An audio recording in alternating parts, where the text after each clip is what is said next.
there's still somebody in that smoke. They can get that molly, push from across the field. Now, BTOWN.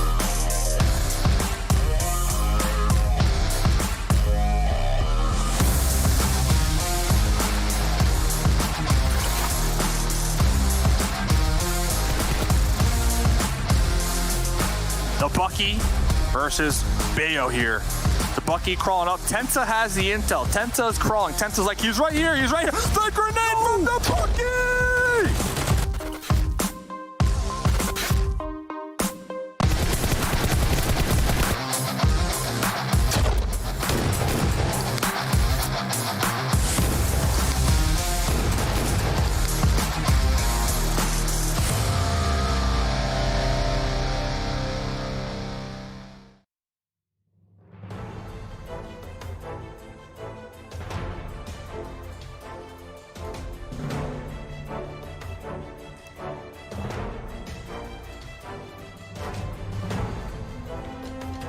Hey everyone, welcome back to PMPL North America season number 2 with Super Weekend number 1 behind us. It's time to figure out who will participate in Super Weekend number 2.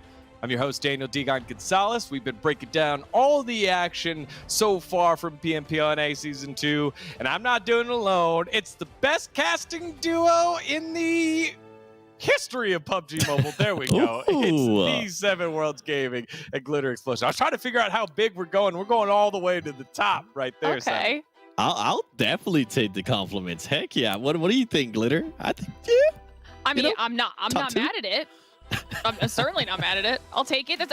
That's how we're going to start off our day today. Okay, that's how we're going to view ourselves for the rest of today, Seven. Yes, I'm down with it.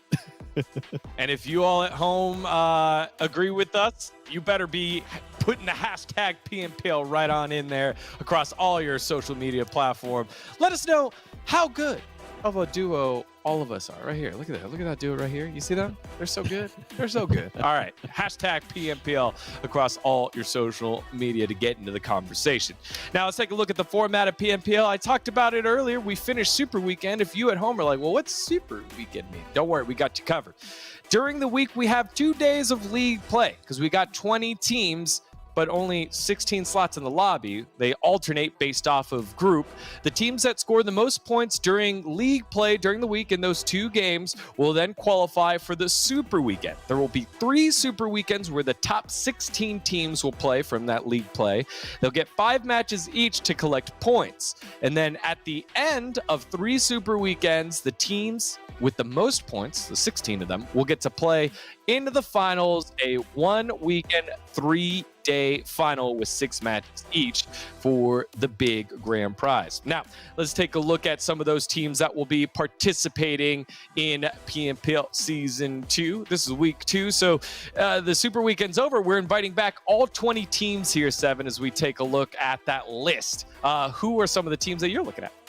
I mean, let's start off with the ones that were in Super Weekend real quick. I mean, XSET. I feel like XSET finished off that day number 2 and day number 3 on a roll. We've been talking about consistency this whole time. We finally got to see it out of a team, and that was XSET. And then now going a little bit on the other side, right? Ogilvy, they started off super hot, but they kind of fell off a little bit for me. And then if we go to the other teams that really weren't able to be in the Super Weekend, like WallStreetBets, Passionfruit Esports, those are 2 teams that I'm definitely going to be looking at, Glitter. Yeah, I mean, in general, I think any of those teams that didn't make it through to our first Super Weekend, Yo and Dope Esports being the other 2 that round out the bottom 4 from last week, they're definitely going to need to pick it up here if they want to get themselves into the next Super Weekend and keep themselves in the running in points. That's going to be massive for them. Yep. Yeah, and why do they need to collect some points? Well, because there's a huge prize pool at stake here at PMPL NA, $150,000 on the line total, Glitter, with a good chunk of it being handed out in chicken dinners during Super Weekends. Yeah, we saw the first 15 go down this weekend, and XSET made a point to make sure they took home as much of that as possible.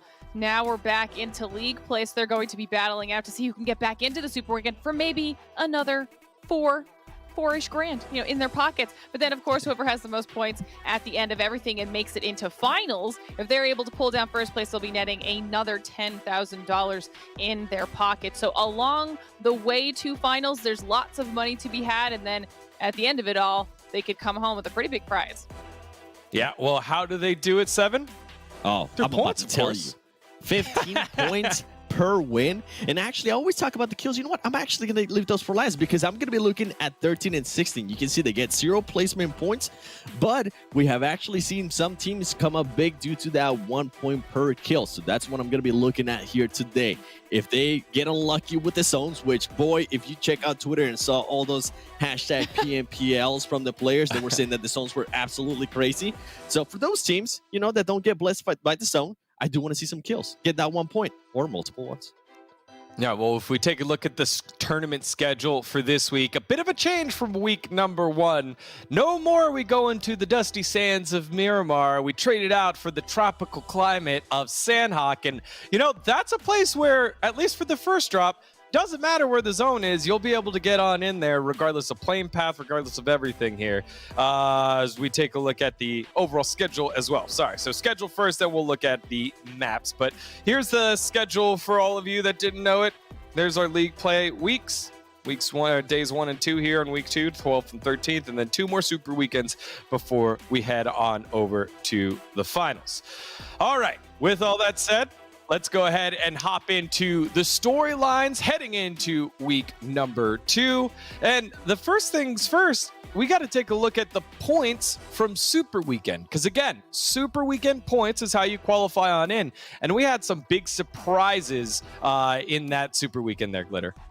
Yeah, I mean, starting off with XSET right at the top, I talked about them, $4,000 in chicken dinners, but XSET didn't really have any of that gameplay kick in until like halfway through day 2 of our Super Weekend, and then they kind of became unstoppable, ending up with 196 points, almost broaching that 200-point mark for just one Super Weekend alone, setting themselves up very, very nicely moving forward. And then as we look down the list, other teams that we were happily surprised by the Panthers had a phenomenal performance. Nova had some really good games on Sanhok, which will be important, you know, referencing what you were talking about with the map switch up for this week, D-Gon. And then moving down the list, we've got the rest of our teams that played this weekend. 7, BTOWN Esports in 9th place with 112 points.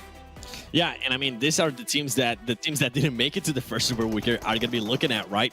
For example, the Illuminati with 58 points. You know, WallStreetBets is looking at them. It's like, if we make it to Super Weekend, baby, that's the team that we're going to be hunting down, as we are going to be seeing some highlights here in the background of the Super Weekend, just in case you missed it. And I wanted to go back a little bit more, actually, to what we were able to see during that last Super Weekend. We talked about it with Ogilvy, right? They were able to start off hot. We saw the skill that some of these players were able to put out. Actually, I haven't seen some of those flakes like that in a minute. I think I only tend to see those flakes and those kind of aim in a way during PMGC. So I was really, really impressed. I hope, Glitter, they start off hot here today.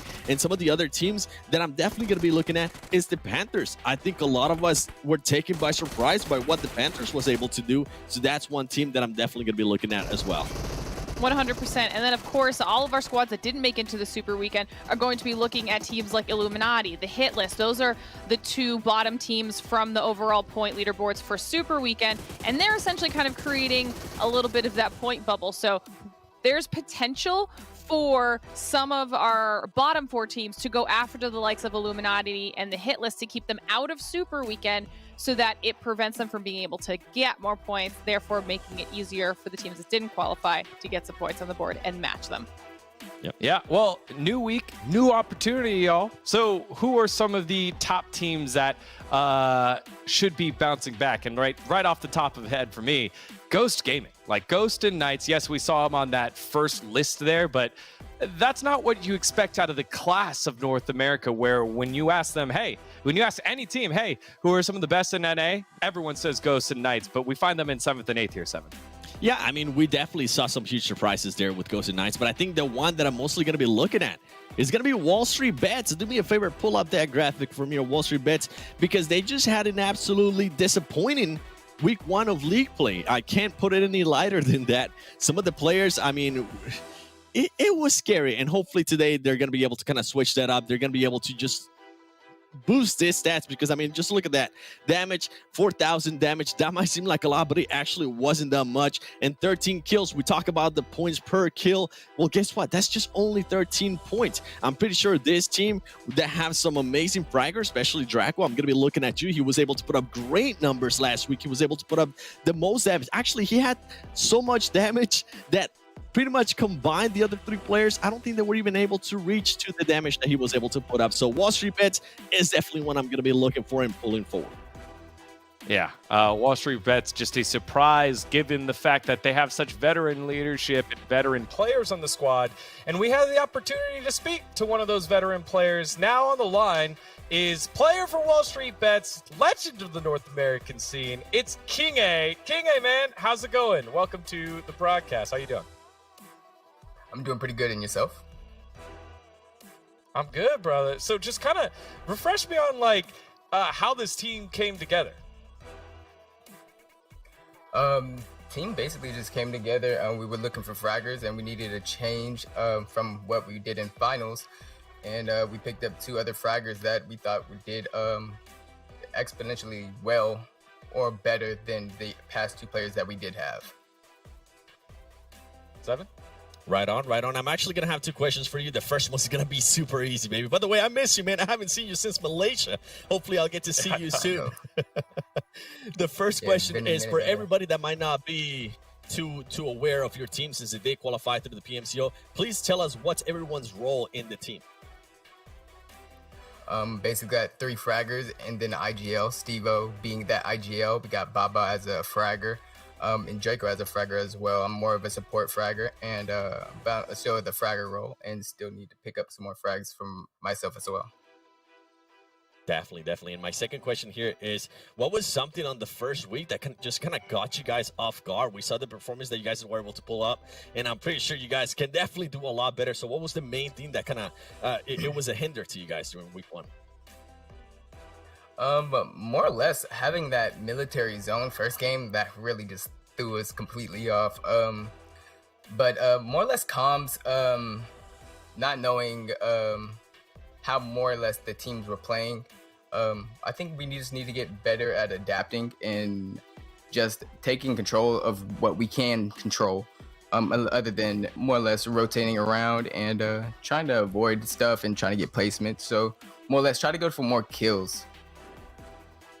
Right on, Glitter. Ooh. I mean, speaking of more kills, obviously you guys know the maps changed this week to Sanhok, so that's kind of convenient knowing the chaos that Sanhok itself can kind of bring into our games. So what did it look like preparing for this week with the map change for you guys, as well as obviously you had an opportunity to kind of scout what the gameplay was going to be for some of those teams over the weekend on Sanhok specifically. Did any of those teams jump out at you guys? XSET, they did crazy. Yeah, that's basically really it. We were just kind of just watching the whole lobby and seeing kind of where we want to play and how we fit in. So coming into these games today for Sanhok, definitely want to get more kills as it is a kill hungry map and adjust. Need to be able to adjust quickly and move quickly, and yeah, just play our game and hopefully we do the best. Right on, King. Before we let you go, tell everybody where they can find you at, whether it's Twitter, whether it's YouTube. Where can they find you at? Well, you can find me on YouTube at KINGEH. You can find me on Twitter, KINGEH as well, and Instagram, Real Kinge. So definitely make sure y'all go follow me out there as well. And shout out to WSB. Thank y'all for having us. All right. Hey, brother. Thank you so much for your time. Best of luck. And like Seven said, hope to see you soon. All right, sweet. That is our interview there with King A. Thanks for him and WallStreetBets for letting us dive into his mind for a little bit before they hop into the matches today. All right, so we had a little bit of a conversation and a competition between all of us talent here. So all 7 talent on the desk put in their picks for who would top this week here in week number 2, because Seven and Glitter have been on fire with all of their predictions. So the other casters like, hey, we would have said the same thing too. So here it is. Our picks for this week as our top teams of the week. Let's take a look at them here. I went the safe route. You can't be the best in NA and keep them down for too long. So I had Ghost and Knights with Mezexis, who I think has been relatively consistent, getting themselves 8 to 10 points a game with an occasional chicken dinner. What about you two? Let's go with you first, Glitter. I mean, a 7, I see that we were a little bit on the same page here. We've got XSET doing well this week, hopefully able to kind of keep that momentum going from Super Weekend. But I then went with Panthers because I felt like they had a stellar performance that's only gotten better from League Play to Super Weekend, and I'm hoping they can continue that here. And then Nova, I talked about it during the Super Weekend broadcast, but the one map they really excelled on the entire weekend was Sanhok, and they've got a lot of that here this week. So I'm hoping that they can utilize that as well as bounce back on Erangel, because I know that Shifan was not happy with their performance, and they're definitely going to be changing things up. Yeah, I completely agree with you on that. That's why I kind of had Nova there in second place for me. I mean, XSET, with the performance we saw out of them during Super Weekend, I had to go first place. But guess what, baby? I got diamond hands. I don't have those paper hands. We got WallStreetBets in third place, at least for me. And shout out to Mustache Daves. He currently has him actually going first place out of this week of League Play. Now, I know you were saying you were going the safe route. If you want to go the safe route, just look up my boy's hot Jukes picks, all right? Jukes, right? Yeah. Ghost Gaming, 19 Esports, and XSET. You can't be safer than that. No. I like that Zute at least is on the Panthers train with me, though. And then and Virum's agreeing with you, Digon. He's got Knights up there. A little bit of BTOWN love, which I actually do like that pick as well, to be fair. Yep. Yeah, I like the BTOWN pick. I think that's one of the hottest new teams that we didn't know a ton about coming into it. And then Pro Era, that was Paul's other pick. But I think the one that we got two more guys that we got to look at here. Mustache Dave going with WallStreetBets is his number one. I think he just likes the title and also sees himself in the picture, right? He's like, yeah, that's me. Wall Street Dave right there. And then Hot Jukes over there with 19 Esports. He's a believer in Grandpa Carnage. So nice little shout out there for Jukes. Yeah. Hey, you can't go wrong with 19 Esports. If Carnage is able to put up the performance again of what we saw during Super Weekend, I might have to jump ship for the next Super Weekend if they're able to make it, because boy, he was in a row. I didn't think he could play like that anymore. I thought those years were past him. So congratulations, Carnage, for surprising me. Listen, that it was because he was upset. We talked about it a couple times, right? Very, very unhappy with their performance during League Play, and specifically the first day of Super Weekend, right? So they bounced back with Avengers. I'm actually very happy with the way that they were able to bounce back. So I don't necessarily disagree with Jukes' pick here. It's just like he really did go for the safest possible options that he could go for. I like that we see Ogilvy popping up on both Zute and Mustache Dave's picks, because I think that's another solid pick. Ogilvy's been incredibly consistent. And then honestly, you see a little bit of repetition here and there between a couple people, but I do like how much variety all of us went with. Agreed. If there was one that stands out from this group, what do you think it is? Passionfruit Esports in second place for Mustache Dave. Boy, if that happens, I'm going to get a haircut and shave my face for Super Weekend. Wow, you heard it here first. It's been like a month, all right? I definitely need a haircut, so please, Passionfruit. I hope chat holds him accountable for that one, okay? I would color my hair green again, Glitter, all right? But sadly, we're using a green screen, and I'm not able to do that, because if not, I'm going to end up looking bald. And we don't need to see that kind of 7, all right? That's for later down the road. Bald 7 does not sound like the play here. I like 7 with the head of hair, so hopefully that doesn't happen. Yes. All right, y'all. Those are our predictions from all the talent here in week number 2. If you guys at home have some predictions, let us know using the hashtag PMPL across all social media. All right. Let's go ahead and hop on into the schedule for the day. It's Erangel, Sanhok, Erangel, Sanhok, Erangel. And so, again, as we've touched on multiple times here, and why Nova is starting to climb up in some of our experts' picks, we're heading to the jungle here, 7, with, again, the alternating group stage schedule. Yeah, I mean, I'm excited for the two Sanhoks. You and I are on the same page here, Dion. We like the madness. I actually know Glitter does too, especially with the way Nova Esports has been performing there. But for the first Erangel, it's going to be interesting considering we do have Group E sitting out. Yeah. All right. So you know, I think that the gameplay today is going to be amazing, and I'm excited to look forward to it. I believe that our casters are actually about ready to get into all this action. So guys, it's our time to pass it on over to you. Take it away. Let's get it going. What's going on, everybody? I hope you guys are excited for today's matches. I know I am. I am, of course, Hot Jukes. And I am ready to get into the action here. Let's go, Dave. How ready are you, though? It is week number 2. We have to know, like, if we had to have that meter, that Hot Jukes meter of readiness, preparedness, where is it at right now? Where is this sitting at?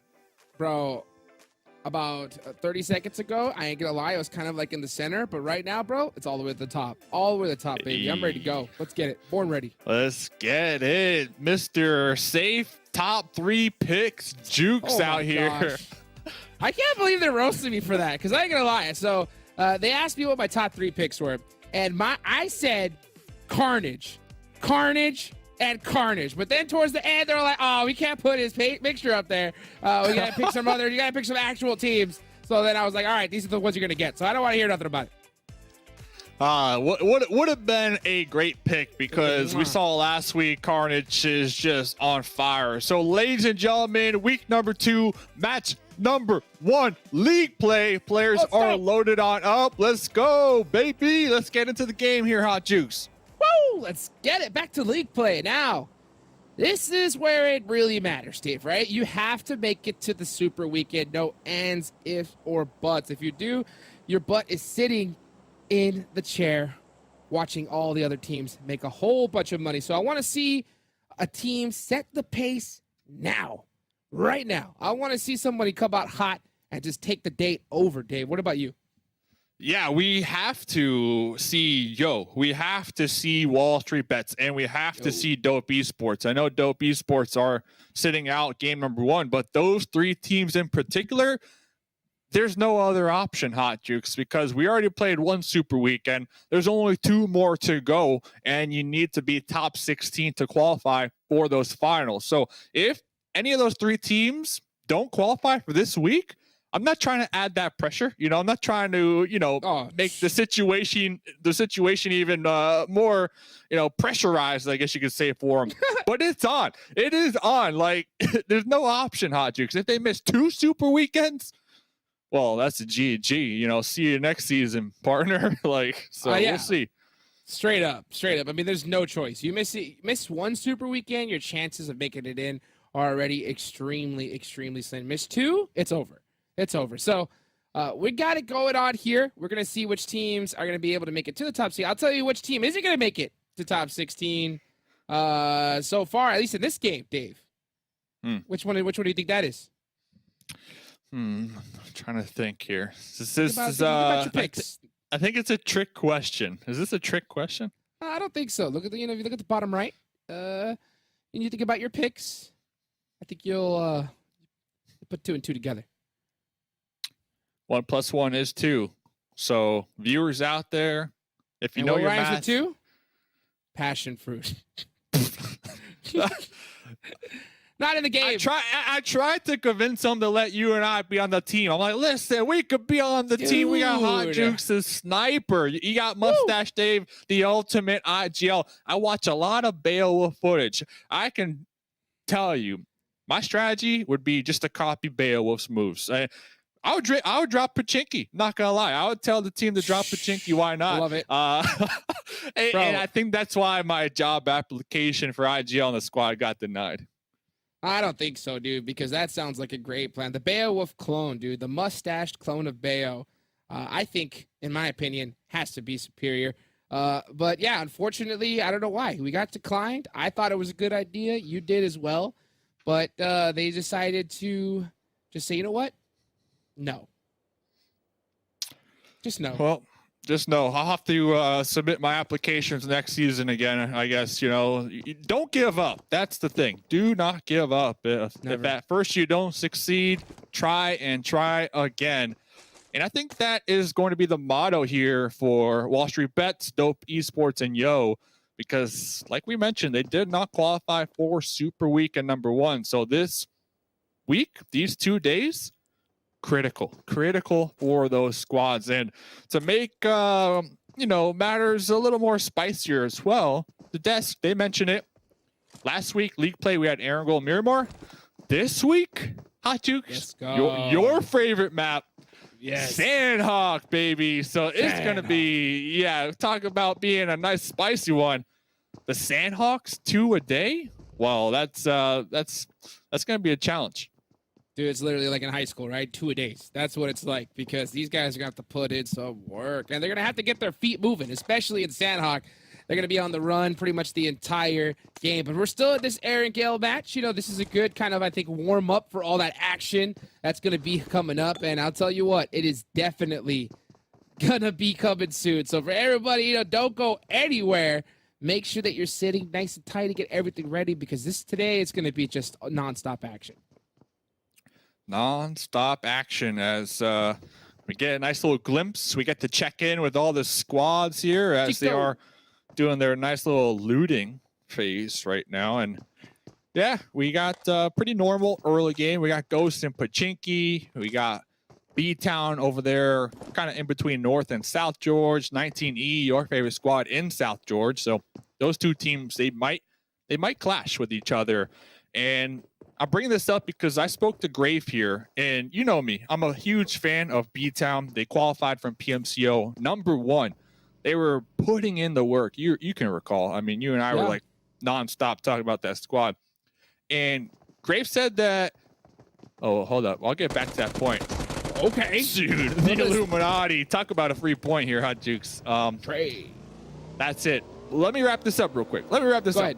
Grave said that they learned a lot from last week, because this is their first time playing at this level of competition. So they took all day yesterday, they reviewed the VODs, and they covered the ground when it comes to comms, game sense, and their splits. So today we should look at them to play a lot more tighter together and a little more cleaner. So I'm looking forward to BTOWN to see what they can do here as far as improvements go.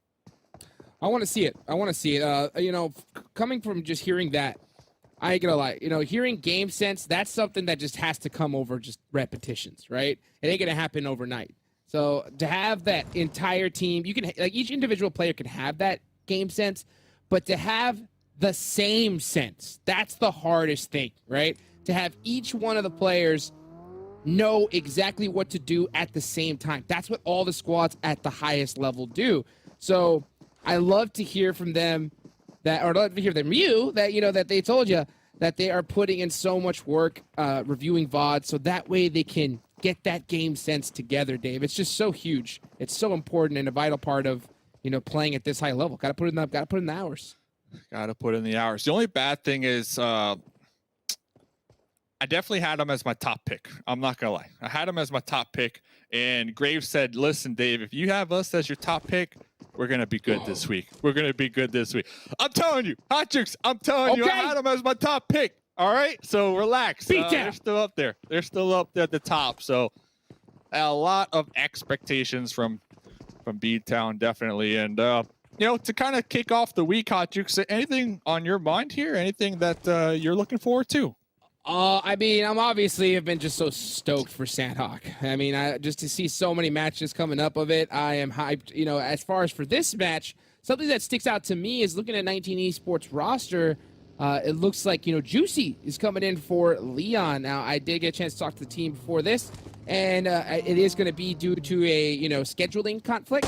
So it's not like it's a hard shift change, but speaking of hard shift, look at this. Cheap on, able to get a nice knock here onto the hit list. And this squad, Nova, look how they do that 4-man spread. Just really started to just envelop this hit list squad. They definitely got to keep an eye on things quickly here.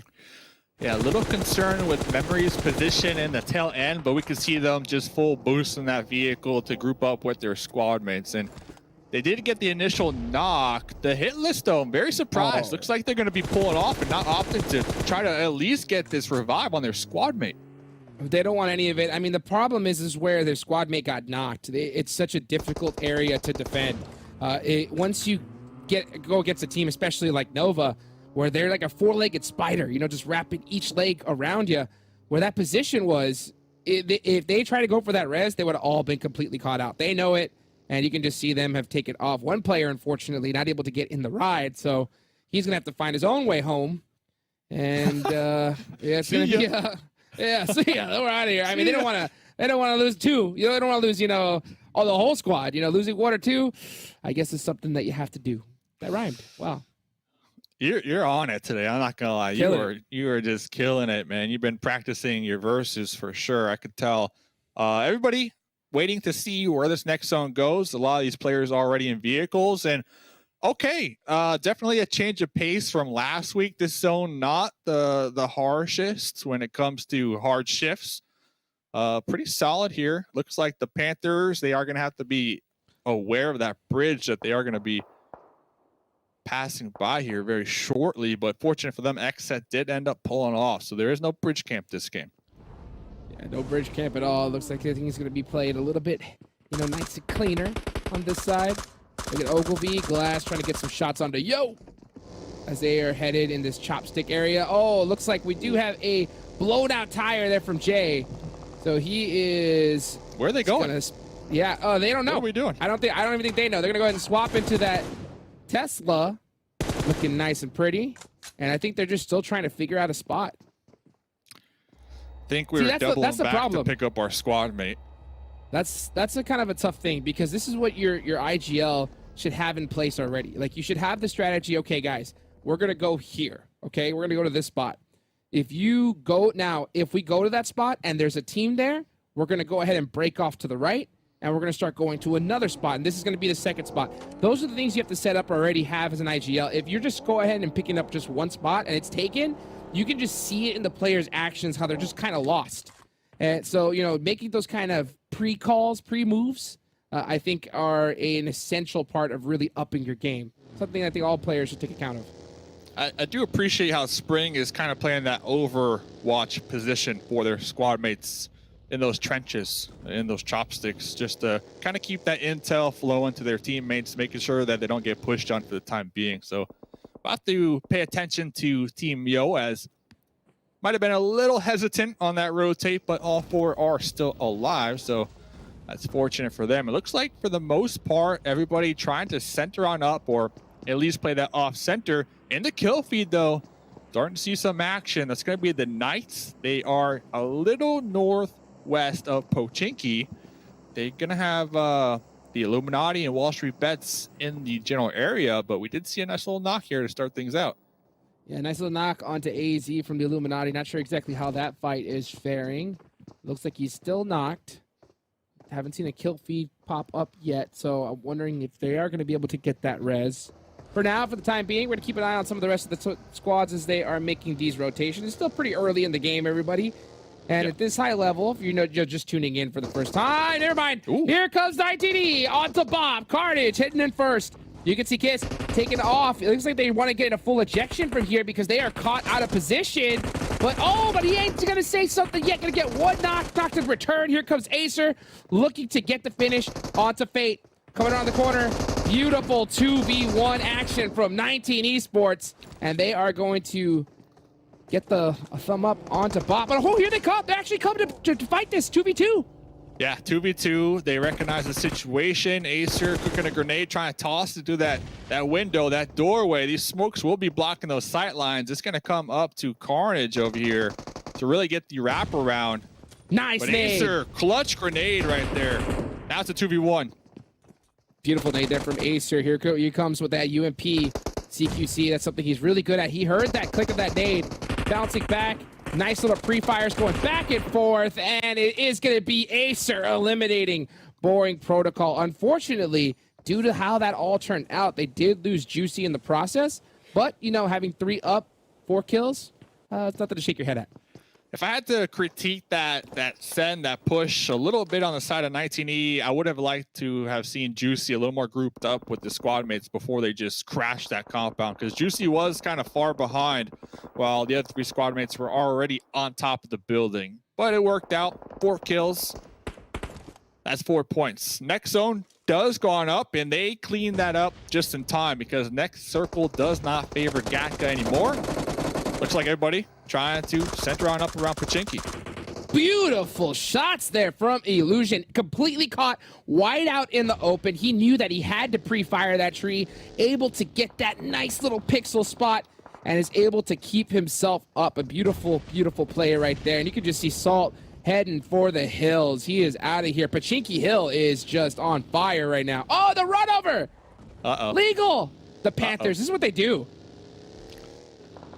Yeah, the Panthers definitely a surprise pick looking at last week, but we'll see how they fare here today as Rin, Memory from Nova, looking to get some grenades onto Mezexis to open up the engagement. Oh, who cares about a grenade when you can get a headshot? You can just hear the beautiful dinks there coming out from Memory, and Nova just always running this kind of 2-2 split, you know, separation type play. They're so in sync as a squad regardless. You can see Ekos trying to get some shots down the range, but it looks like he might just get run over, and he does! Nova just playing with their food at this point. There goes Mezexis. Sorry, D-God. Hey, D-Gon, we got more games to go, though. Don't stress, D-Gon. I want to say Nova definitely kind of popularizing the vehicle strategies. You know, send one of your squad mates in a vehicle, try to get up close, try to get that run over, the initial knock. And we saw a lot of that last week, not only from them, but other squads as well. It's definitely becoming part of the meta that we're starting to see unfold here in this lobby. Yeah, I think it's something that we definitely saw in the East. You know, a lot of the teams across the pond have really utilized that vehicle strategy because you can't really get a knock when you only have, you know, half a second to shoot at them. So that vehicle armor protection, you're able to kind of just wrap around in that CQC, and if you're able to catch a knock of someone laying down, then I mean that is just huge. And we're seeing it just be so effective here at this high level of play against what's even more effective. The Southern Shift, baby, right down to Pachinki. I'm curious if Nova, already in their vehicle, see this circle shift. Will they send it down there towards the south that they just kind of came from? We see XSET looking to center up. Ogilvy as well, playing hard edge. But right now, the main factor, WallStreetBets, Knights, the Illuminati, 19E, all these squads up there to the north, they're going to have to deal with this hard shift now. Yeah, they're going to have to figure something out. And you can just see all the teams in vehicles trying to haul it down into this circle, possibly trying to edge it, but there's so many teams that have the same idea. So you're going to definitely see some battles. WallStreetBets, we heard from King a little earlier, the confidence. They definitely said that they put in the work. Steve-O, their IGL, leading the way on this rotation. Looks like, oh, the trap has been sprung though between 19E and Ghost. You just saw Sam get caught completely out of position, and Ghost able to pick up a free kill right there. Yeah, Ghosts have been set up pretty healthy in this general area. Spec behind that bull, they're able to lay down the trap, like you said. Got Tensa and Bale a little higher up. Spec gonna be trying to take some shots at Knights in their compound. That compound is not in the next circle. But the drive-by from Beast. This is BTOWN trying to go for a send right now. They already lost one in the process. Looks like Beast will be tagged and bagged as well. And that's just kind of the story for a lot of these teams. Yo, they have a solo, right? Only one. 19E, a duo. UIU, a solo. So a lot of these players getting caught off in this rotation. Yeah, and you can see a big fight coming up from the Knights going up against Ghost Gaming. They did have Spec knocked, and they're going to go ahead and get a beautiful trade onto Coops. That's their main fragger. If you're going to knock someone from the Knights, I don't think you can pick another person, better person to do that. And Coops is just so getting lit from every direction. Looks like Chico is going to make it just in time to be able to get a beautiful res onto him, but this one isn't done yet, Dave. Yeah, you can see the priority to get Coops up. And Alucard pushing a little ahead here to get these mollies to kind of put a halt to the potential for HH and Spec to push on over there. So Coops was picked up, making Knights with 4. Ghost just doing such a great job at just stopping the pressure. They're throwing out some smokes. That nade on the HH, that one's going to sting. He's going to play this very carefully. But look how they're still covering each other's angles, constantly getting each other back up. It is so hard to finish this squad. Xanax is going to try to go for a run over, and it may play to be effective because here he comes. Like a bat out of heck, the Knights come and eliminate Ghost Gaming. Great start to the day. And they also sent Alucard off for like a wide flank position. I believe that also played a nice little role to keep Ghost Gaming pinned down. And talk about being pinned down. We were talking about the solos still trying to snake at this game. Well, UIU, they have Salt. I do not believe AZ is aware. I don't think they are aware that that solo is there. Right now, Salt, fingers crossed that that next circle does favor them up there towards the north. Same could be said with Yo Spring. So a lot of solos really hedging their bets up here towards the north. Man, Salt is really hedging it. And unfortunately, that bet is going to go a little south as he's going to have to get moving here. This circle, it's definitely going to hurt. But maybe he could possibly catch Illuminati slipping because I don't think they have, I mean, obviously, they don't have any clue that he's in that spot. The Panthers going to be the squad to get really blessed here. They got the best position in this circle because all that field down south, that's all open field, no cover anywhere in sight. Open field, baby. Hopefully you got some smokes. Hopefully you got some healthy vehicles because you will need it. XSET right here. This compound not in the zone, but they're probably going to play this one nice and slow because, like you mentioned, Hot Jukes, ahead of them, not much to deal with. Not much to deal with. So if they can stay back a little longer, get a couple of these kills from these players kind of making their way on in, that'll be a huge win, in my opinion.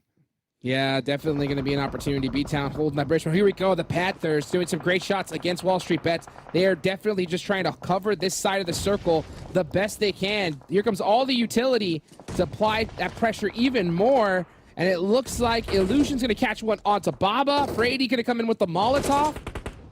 Are they going to be able to WallStreetBets are in big trouble. And they need to clear this fight out as quickly as possible because now we got the Illuminati pulling up. There's a lot of players in this general area. And right now, the Panthers kind of playing King of the Hill up here, raining down terror on everybody trying to make their way on in. Yo gets eliminated in 11th place. You can see the Panthers Illusion putting some shots down range. They are having a big job of holding this hill because every team wants to be here. And you can see even the Illuminati are coming in to try and catch it away from them. And they're just looking in every single direction, trying to figure out who to fight first. Which kills do we want to get? But you got to be looking behind your backs. Blue zone's coming. It's a bloodbath. And then we have Knights as well down there at the bottom of the hill trying to get into the next zone. The Illuminati, WallStreetBets using these smokes to block those sightlines from the Panthers above, while at the same time trying to toss out some grenades on one another. So we talk about third party. This is like fourth party right here. Look at Drago with the beautiful laid out shots. Fourth parties, might as well call this Death Mountain because everybody is trying to climb it and so many players are getting eliminated in the process. WallStreetBets are going to pull up just a little bit short, still holding the edge of the circle, trying to just bully the Panthers a little bit out the way. And it looks like they're going to start wrapping around little by little, trying to catch the flank. Yeah, Knights kind of providing the perfect distraction from the Panthers up here on the high ground to allow WallStreetBets to pull up into the zone. Coops getting knocked. The Panthers fully laid down. They had this position, but they had to look in so many directions. Now it's just legal, and he's going to get finished by the Illuminati coming in and evicting him from this hill. But it looks like they ain't going to be able to stay there for long. They got to get going. Nice knock on to Drago. Is AZ. King A going for the revive, a quick one. He's got to get this up fast, and he's got to get moving. Got to pick up Big Drago, one of the top fraggers from the squad right here. These smokes will dissipate. Mango trying to clean this one up, though. They are pushing just a duo, tossing a molly. That should connect behind that vehicle on the Steve-O. The next zone did pop up, so both these squads are not in it, and that blue zone will start to apply that additional pressure here to this gunfight. And it's going to start happening in 4 seconds. And they are on the thin side, so they'll have a little bit more time than the other squads down south. But they need to get this fight finished quickly, so that way they can dominate this hill and start picking up some kills downrange. WallStreetBets are going to have to send this at some point, and it looks like they're opting to do it at the last possible second. AZ in these smokes, playing that snake roll. Looks like WallStreetBets instead of pushing uphill, might be wrapping around the hill. Very smart play, and they're looking ahead. They see Nova down there as well. I really like this decision from WallStreetBets. I'm not too sure because they have to go down that hill no matter what, and they're going to be wide out in the open. They have to get the fight with the Illuminati here ASAP, and especially when they hear all those shots coming from across the way, this is a perfect third-party opportunity. Yeah, here they go. They finally realize that we got to get this done. AC gets a beautiful knock there, and that's going to kind of hurt WallStreetBets, especially with the zone coming. But with this vehicle, blown up car, they might give them a little bit of time, but not much, because here comes the Knights. Yeah, look who it is. The Knights hearing this chaos up here. Watching the kill feed, looking to clean this out. And now it's just down to Big Drago from WallStreetBets to survive here in these smokes. Tough revive, but nobody could say that King A is not a team player. He prioritized that revive, unfortunately getting caught out by the Knights in the process. Now, Carnage from 19E still alive. Last one up, got a nice little spot there in between that McLaren and tree. Center too. Oh, he is center, set baby. Up. Oh, that is set up. That is set up. A little sketch, you know. There's a McLaren by a tree. Just don't look in that direction. Vehicle explosion across the way. Exit down to just one now on the edge in this open field. I don't know how they got caught by a vehicle explosion. They knew where they were all at. Look at Rin with the tats, baby. Looking good. Here comes that Nova pick. Woo, there was that money because this team is on fire. 12 kills already, 3 remaining up. Got a great position. Nice little shots from Rin to be able to kind of help out his teammate, but it's just a little second too late. Sheep ends up the hill, and it doesn't look like he has any chance of getting revived. Chico trying to get the pick up. Knights with 4 right here is definitely going to be a challenge for Nova. Not only that, they have 10 kills. They do need to work their way down the hill, though, and Xenox are the repositioning. Yeah, Carnage could definitely play spoiler right here. Yes, he can, but he doesn't want to waste a single second. Look at Rin with the side-to-side. Just hip fire, putting in so much work. There does finally get caught by Xenox from way down range. So Memory is across the field, and both the split from Nova could have been good, but with those knocks, it just completely eliminates them. Pretty much almost out. Now it's just Memory. Does Xenox spot the toe? Oh, he sees the toe. Carnage, your foot! Carnage, your foot! Get your nails done, Carnage! And look at that. The intel was relayed to Chico up above the high ground. And just like that, Hot Jukes, everybody eliminated. Knights, winner, winner, chicken dinner. Just Big like that. Performance. That happened man. quick. Whew, I mean, it's so crazy how much that intel is just so important. You know, Xenox from across that doing a nice little 3-1 split was able to go and just tell the lay of the land exactly where every player was, and it was just beautifully, beautifully done. Let's take a look at the match rankings here. You can see there, number 1, we got the Knights for 29 points. Nova coming in big with 24, and W2D Esports coming in third with 15. And you gotta feel, you don't get the $1,000 for that winner chicken dinner here in league play. Regardless, huge performance. The goal right here of league play is to be top 16 so that you can move into that super weekend. So with 29 points in one game alone, that's gonna already give them a decent buffer between them and everybody else in the lobby. Going down, Nova Esports, slaying, Hot Juke, slaying. That's all you can say about him. 12 kills, second place. That's a GG. I mean, GG indeed. Knights putting up 14 kill points is just insane, dude. I mean, what a start to today's game. Let's take a look at the second page here. And as we look at that, Ghost Gaming. Dang, my number 1 pick coming in 10th with only 2 points. Man, did they get taken out early? Not so safe after all. I have to give it to WallStreetBets, though. We saw them on the first page already. A big improvement. Dude, look at the Knights. Knights are slaying. Whew. If you ain't first, you're also last, baby. That's what I'm talking about. They're both. They're just on the board twice. Can't beat it. Can't beat it at all. Top players. Xenox, of course, man. 6 kills, 852 damage. Crazy survival time. And then 2 members from Nova. Memory getting 6 kills as well. Yeah, look at Rin. Give it to Rin. 1,000 damage? Yeah. And The thing is, we got to see a lot of these knocks from Rin that game as well. So you'll love to see it here. Hot Jukes, you got Nova, you got Knights coming into game number 1, feeling themselves. Going to be creating a challenge for these other squads like Ghost Gaming. Hopefully they don't get tilted. I don't think they can be too mad about that. You know, with Carnage there at the end, still getting such a high placement, I think they're pretty ecstatic.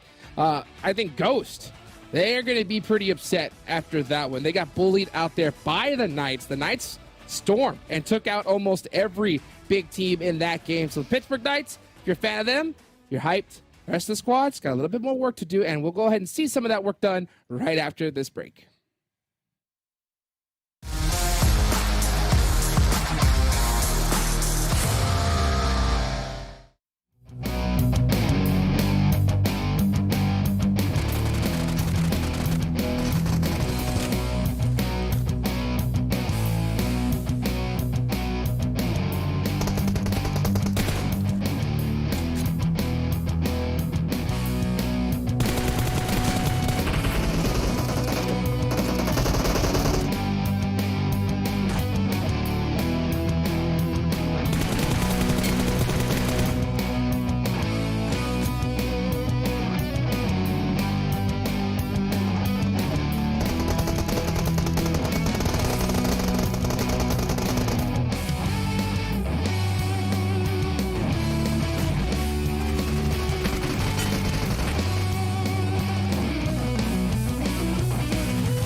The OnePlus 9 Pro. The OnePlus 9 Pro. Oh my god, this phone feels incredible. The best processor, 120 hertz, 12 gigs of RAM, and a Hasselblad camera. What more could you want? The HyperTouch on this bad boy is phenomenal. The best model of OnePlus phone I have used to date.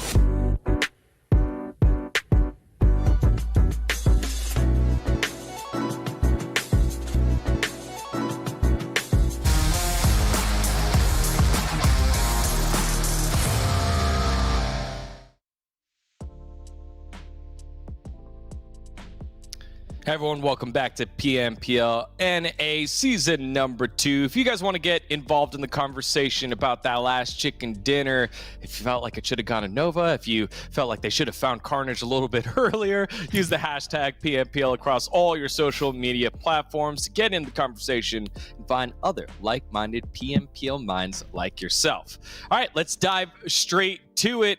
Knights, Nova, this felt like two titans fighting, and if you look at that, if we saw that match leaderboard all over again, 4 out of the 5 teams are teams that we'd expect in there, with Knights, Nova, 19 Esports, XSET, and then a surprise and a pretty good performance there by Illuminati there, Glitter. Yeah, that was the way we could have possibly started off our first game of week 2 of league play. Okay, I mean, we called out a lot of teams at the beginning of the show looking for some bounce back performances, which we got out of a lot of squads, and some consistency out of squads that we were hoping would be at the top, which we got. Okay, I said that Nova was going to be ready to bounce back. I told you guys that Gifan was not happy with the way that they had kind of performed over the Super Weekend. And did they ever bounce back? Okay, but also Knights. I mean, that to be this top heavy with the kills in just our first match for the day, this is huge for both of these teams when it comes to solidifying yet another super weekend performance for both of these squads. Nova just barely out damaging Knights. I actually was not prepared for that, considering Knights had 14 kills to Nova's 12. So that is massive for Nova, and obviously Knights just having a little bit more survival time, being the first versus the second place team. And then we're going to be moving along here to a few more stats. But I mean, 7, this, what happened to both these teams? I mean, this was phenomenal. We had some amazing pop-offs by some player, okay? We were able to see it there in the top players. I mean, we saw Ren being able to put up 1,000 damage with 3 kills, and then we saw Memory being able to put up 867 damage with 6 kills. So some amazing pop-offs by some Nova Esports players. Now, the one I'm actually more surprised by here is from a player of Knights, and a player that we kind of all expected him to do well last week. And no, it's not Coops, it's not Alucard, it's not Chico, it's actually Sanhok. We were able to see him there in the top players of that last match. He was able to put up 852 damage with 6 kills. I mean, this is the Sanhok that I've been expecting this whole time. And boy, that's going to be a scary team, right? Because we saw what Coops was able to do during last week of League Play. Not going to mention what happened there on Super Weekend. But if they're able to get Sanhok up to par alongside with Chico and Alucard, oh, this is going to be a scary team. Yeah, and they did it the hard way. They had to fight against Ghost very early on, lost Coops to a knock, and were able to bounce back, get themselves a chicken dinner. That's a win to be proud of if you're Knights. Now, another team we got to see a lot of, it was a lot of camera time for this squad, but they didn't score as many points as we'd expect them to. It was WallStreetBets here, 7. And so you wanted to take a look at this squad and the makeup of how they work. Yeah, it's going to be WallStreetBets. I mean, we got a chance to talk to King A. We got a chance to finally figure out what the players' positions are, who's the IGL, who's the fragger, and that's kind of what I wanted to be able to highlight here. I mean, we seen Drago, and this is not just the first time, and by the way, this is just from the last round, but I was hoping we would get a chance to see, just combine what we saw from last time too. Drago's been the dominant one, but something that I kind of want to stand out a little bit more is King has said that Baba has been that fragger as well. This Baba's actually not been able to do much. I think if anything, altogether so far this tournament, he has only been able to put up just 1 kill, which, I mean, if you're the fragger, come on, baby, we're expecting a lot more out of you. So I'm calling you out, Baba. I want to be able to see a much better performance here. This isn't classic matches anymore. This is PMPL North America. So I want to be able to see that top fragger that the team expects to be able to be there, backing them up. That's right. That's a lot of zeros there, Glitter. What are you expecting out of this WallStreetBets team? Because we got to see them push the mountain. It was Death Mountain a long time. They got to fight against Illuminati, but what do they need to do to get over the hump here? I mean, I did like what we heard coming out of King A when we were able to interview him. He was saying that they are ready to kind of be more aggressive, right? They're looking to get more kills. Yes. They're trying to make some solid rotations. And that's what I'm going to be seeing if they can actually live up to that throughout the rest of today. Now, obviously, moving forward, we're going into Sanhok's. Like, gives them a good opportunity to do that. So we'll just have to wait and see. Something that I did enjoy there, Digon, that I wanted to say is I enjoy how they were able to at least keep 3 people alive on their team and kind of push for some placement points, right? If you know that your fraggers aren't currently firing at all power, if you know they're not able to get the kills, at least try to go for some placement points. Any points count as long as you're able to make it to that super weekend. So I did enjoy seeing that out of WallStreetBets.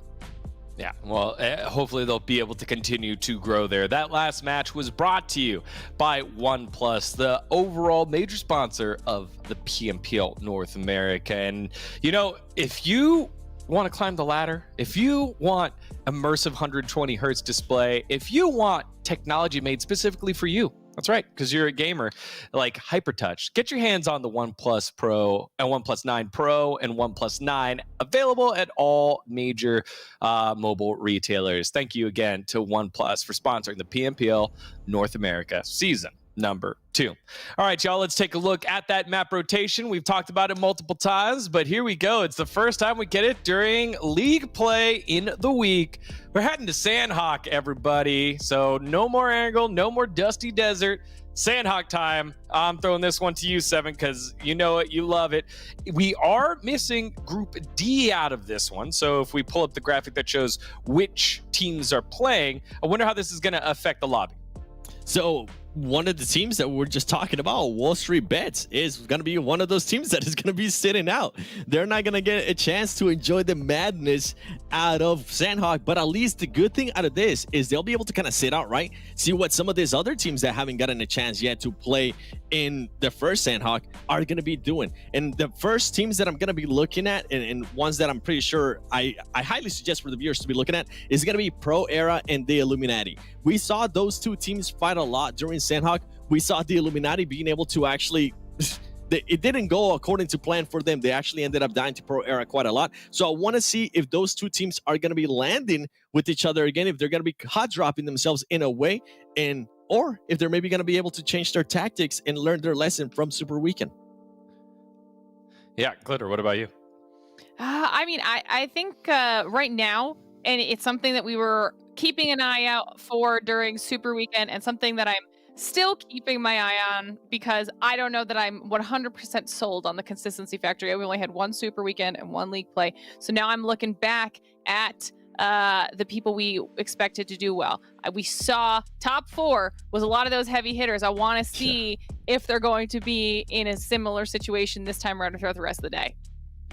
All right, well, we'll find out as we throw the big wrench in there, also known as Sanhok. It's going to be very, very crazy to get us on in. Let's send it back on over to our casters, Mustache Dave and Hot Jukes. The big wrench indeed, dude. Sanhok, the match that you and I both know and love, Dave. You know, the proud Papa Blue is king in this map. Dave, who's going to stand a chance against the legend that is Papa Blue? You tell me. Who?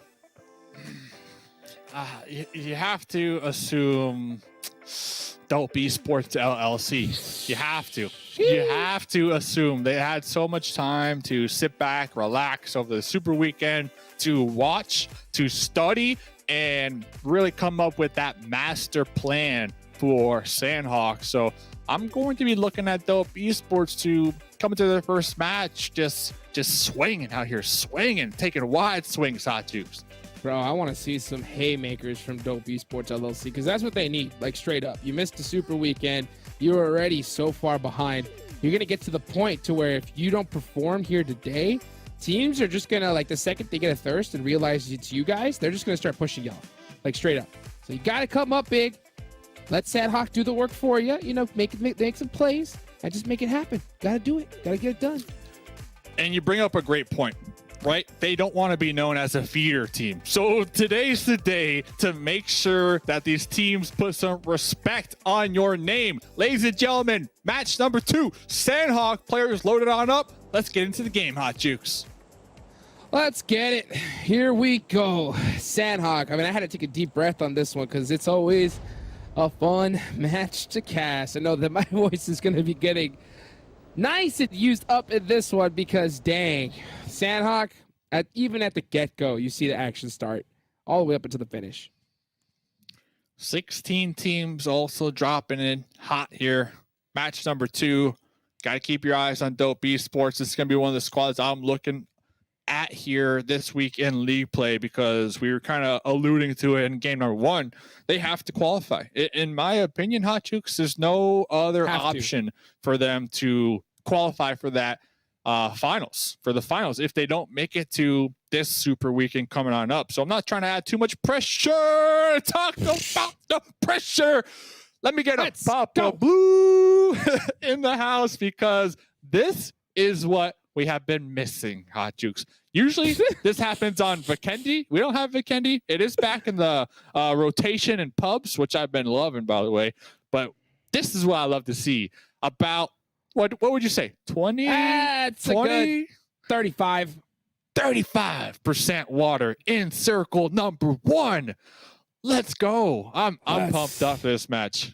Let's go, dude. Good old-fashioned water circles, bro. I mean, it's been a long time since we've seen one, like you mentioned, but guess what? These players, we know they're screaming PMPL right now because, I mean, at this point, I don't think they're surprised at all. These kind of circles, it's going to be extremely difficult. Now, to really start analyzing it and deep diving on it, the teams, the circle, all these IGLs, I guarantee you, they're going to be assuming that this zone is going to go towards that northwestern island. So I wouldn't be surprised if we see teams loot up super fast and start heading there immediately. Dope Esports LLC are actually in a very good position on that bridge to be able to gatekeep any teams coming in. This could be their game, Dave. This is that opportunity. They got the zone here. I don't want to hear any excuses.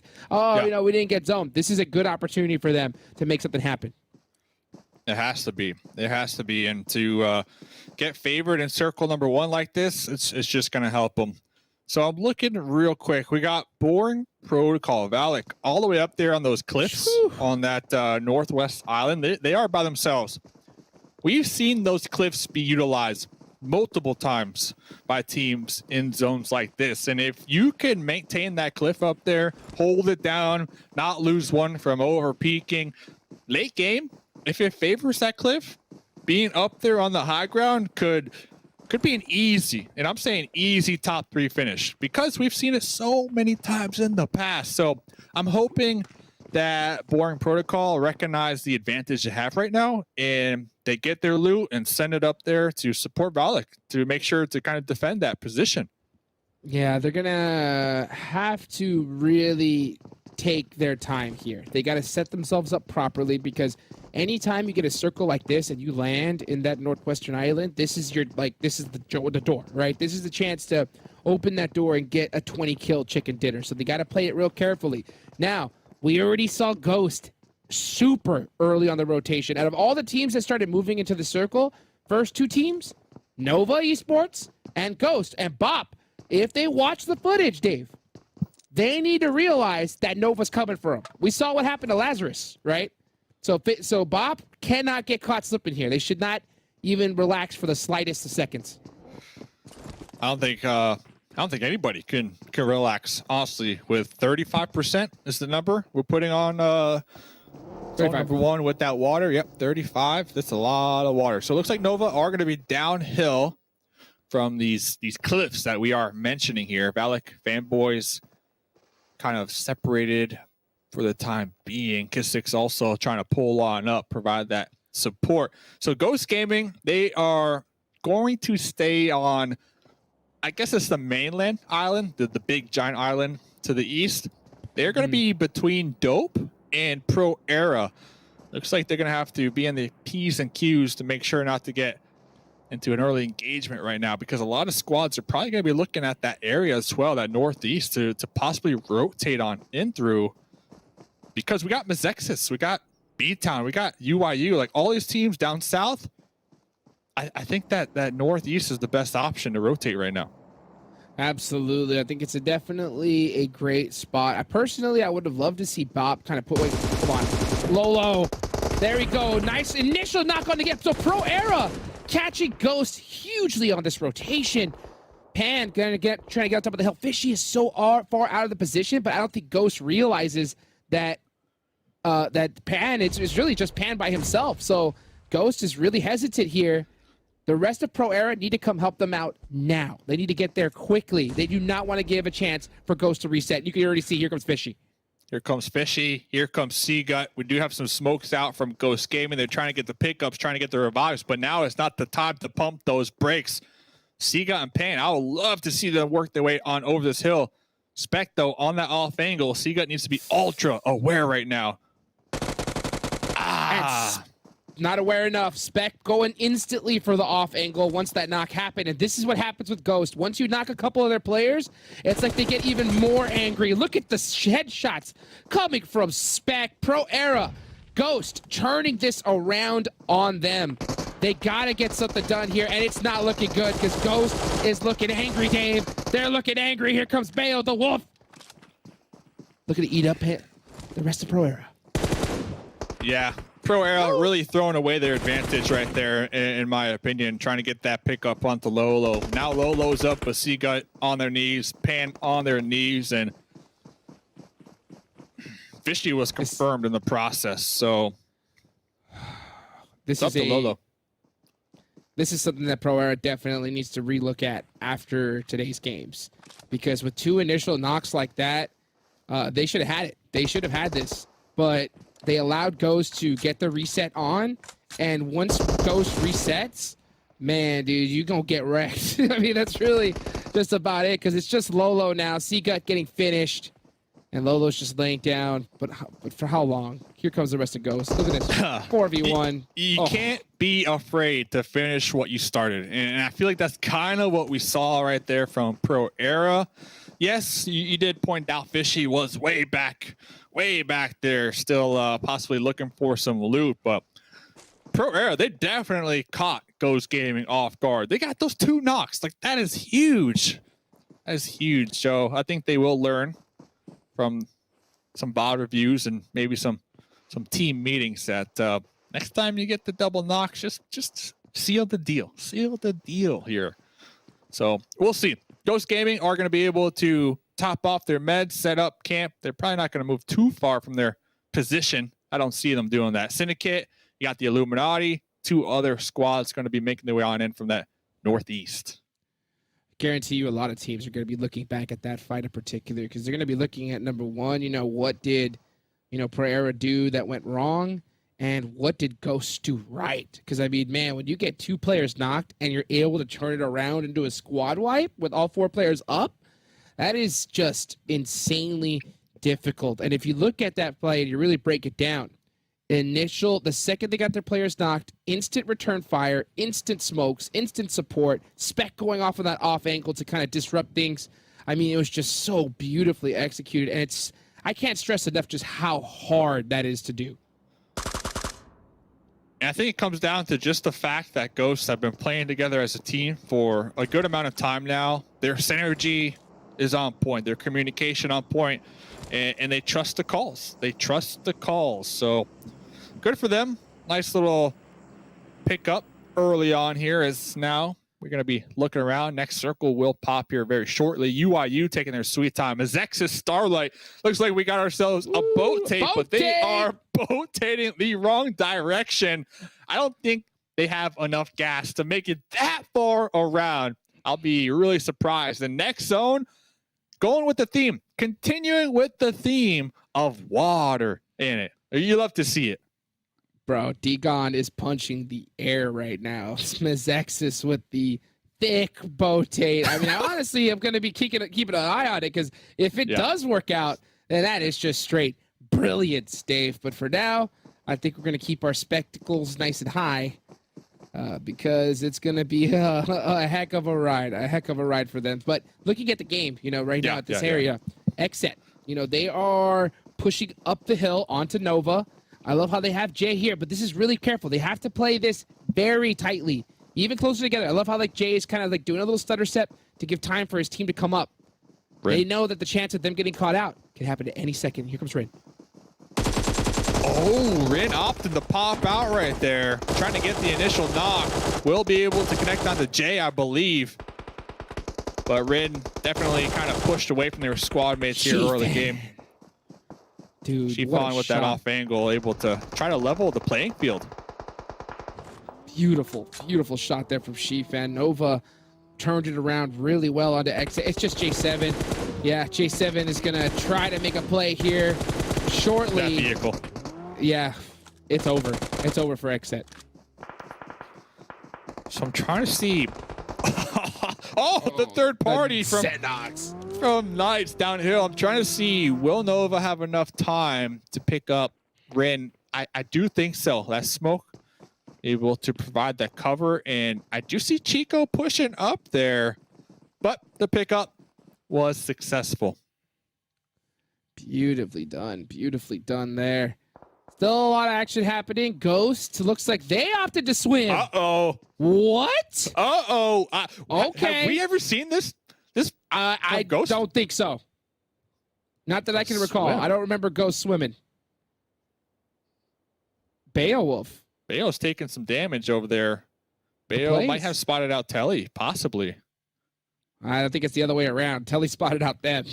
Because Telly, I mean, he's got that M4 and he's trying to... Oh, no! What? Telly! Oh, Telly, no.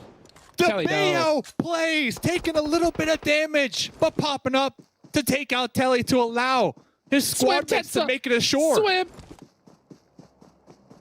Tensa swimming at the fastest he possibly can. to try and support his teammate. Spec so far behind.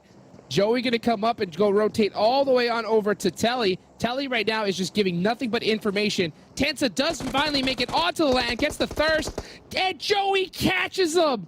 Slipping devastation for Ghost. Now it's just Spec, but I don't think Joey has any intel. Oh, Spec's just gonna swim it out. See ya. Dun, dun, dun. Dun, dun, dun. I can only imagine the team comms from Lazarus. It's like Ghost, the two right there, like Navy SEALs. You don't know where they are. You know they're out there. Next thing you know, they just pop out of nowhere and tell you he got knocked just like that. Oh, that was respect. You get some respect points. That was nice. Oh, and talking about points, Spec should be able to swim. Spec should be able to swim now in the water. And there goes Mezexis, the ultra wide boat tape. They're almost there. And then out of nowhere, here comes Starlight on a boat. Gonna be catching. Oh, actually shooting from the boat. That's risky. Are you kidding me? That boat is like 9 bullets to explode. And here they go. Oh, and they're gone. Oh, wait, no, did they make it out? How did they make it out alive? Mango got 2. Mango got 2. Look at their health, though. Look at their health. Blue. Their health. Blue. Yeah, the boat tape. You almost don't want to shoot from the boat when you're not in zone. I feel like that's a lesson learned. You don't want to shoot from the boat, period, man. I mean, that thing, like you saw it. It just barely gets touched, and it explodes. And Mezexis is learning that the hard way. And since they're in the water, they don't have time to be able to get any kind of heals off. So I'm sure, yeah, you see play zone, Papa Blue, give him the nice little spanking to 24K, and there goes Mezexis eliminated. Bolt play didn't work out for him. They were so close to making it, too. They were so close to a successful boat tape. What's with the boats, dude? Now, Syndicate, now they're going to try out a boat tape. They're going to try out a boat tape. Will they run into Spec? That's my question. I wouldn't doubt that Syndicate are going to go for a wide wraparound on the edge, and that's exactly where Spec is. What is going on in this game? So many crazy plays. Boats coming out from nowhere. The Knights popping into the Cybertruck. Nice. They're getting a full squad sitting on over. It's Spec, I mean, absolutely at the edge of this circle, going for those placement points. I mean, they got 5 kills already. So if they're able to sneak away like a top 3 somehow. Syndicate! And that'll be oh, Syndicate! Syndicate! Syndicate, send it to the lobby. The boat tapes. Joey! The legend! What is this game? What is... Okay, so Syndicate, one survived. 4th time. Hot Jukes. You know who's going to go for it? The Illuminati. Illuminati, come on. You got some squad mates. Go for the boat tape for the 4th time. Dave, I believe in it. The docks are empty, Dave. There's no more boats in the game. What are you going to do? The docks are completely empty. Every single team busting out the boats, and they all going to the bottom of the river. Is this competitive PUBG Mobile? I forget. I forget that we're in a game right now. I'm so intrigued with these boat tapes. Yeah, I'm so into the whole boat tape story. We still got Spec out there swimming. Now we got Rad from Syndicate swimming. I have my fingers crossed next zone favors some more water because I would love to see the solos just continue to swim for those placement points. Well, I feel that the competitive players from the East are looking at this game and they're saying, all right, we got nothing to worry about. Unfortunately, as the crazy plays are happening, and look at this circle, it's going to go on up to Hot 10. Ogilvy going to be the squad really set up. Hey, remember I was saying earlier, Dope Esports LLC, they only had to move across the bridge. They didn't have to move very far at all. So this could be a big game for them, especially considering so many of the top teams are already out of this game. The nade! So Jukes, real quick. I know there's a gunfight. I have to update you on the boat tapes. The Illuminati did find a boat. The 4th boat tape is initiated. The quad boat, baby. Can it be? Honestly, that's all I want to see at this point. Does the boat tape work? And we've already seen 3 times, not even close. And the Illuminati busting out a raft, using the wood from Sanhok, taking down some trees, put something together. So true. Trying to make it to homeland. So true. They're on a raft out there. Dope. Esports LLC, said. you called it. They've been in this general area for some time, setting up a nice defense here. Here comes the hit list, looking to possibly push them. Both teams can share this edge if they wanted to. They can. Will they? Well, that's another question. Well, the Botate, Dave, not working out for very long. Lazarus, G3, Gabby, able to get that wasn't a Botate. Oh, it was an aqua rail. It was the jet ski. Yeah. Wow. Okay. Hey, Illuminati, they went for it, didn't work out, and now just Lazarus, just parking right by the sea, having a nice day of fishing. I'm really curious if the duo on the jet ski saw spec out there, because they are like right on top of each other, and maybe they started to take some shots, and then Lazarus, recognized, hey, we still got some sailors out there. Very interesting. Oh my goodness, this one's not over yet. Here comes Not the even close. zone. 19 Esports, all four up. Oh, Juicy is knocked off to the side on that off angle there. The rest of 19, you're going to have to cross the open. And the thing about Sanhok is you don't get very many smokes at all. So that's super unfortunate. So there goes the Illuminati. And it is, I think, the stamp is done, Dave. Botates don't work. It's Sanhok. Yeah, the last kind of survivor on these boat tates is going to be Rad from Syndicate, and it looks like Lazarus up there on that peak collapsing on top of Rad, looking to take out Rad. Yes, Rad will be taken out. Lazarus having one heck of a game with all these free points from the shorelines. And back to the dope Esports LLC in the hit list fight. Yeah, they could be neighbors for the time being, because right now Ogilvy set up to gatekeep all these teams on that west who now need to move. Yeah, 19 Carnage ended up going the wrong way into that open field. It's going to be even tough. So 19 Esports, they're pretty much done and dusted. Chances of them making it to the circle is slim to none. Dope Esports need to be putting a plan together to be able to get some fights. You can even see Acer busting out the bandages, doing anything he can to stay alive just a little bit longer. Hopefully trying to catch a third party happening between Dope and the hit list, but it doesn't look like it's going to happen. Valak getting a nice finish there. 2 kills so far for Bop. Looking to possibly hop in the buggy. They're going to have to do a full send here. BTOWN getting caught in a sandwich between UIU and Bop.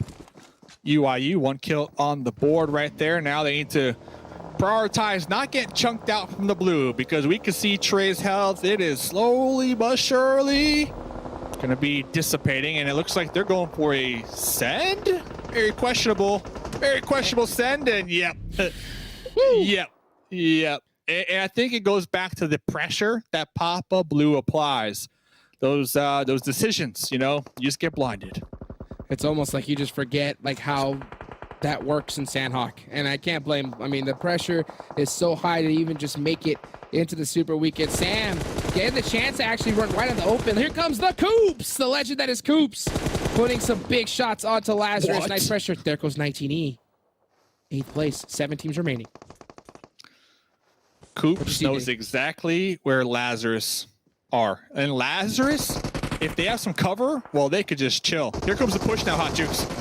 Love to see this group play from Dope Esports. The teamwork coming in big. They've got 5 kills so far. They could definitely rack up more, but they have to leave hot 10. Circle is going to go into the middle of the open.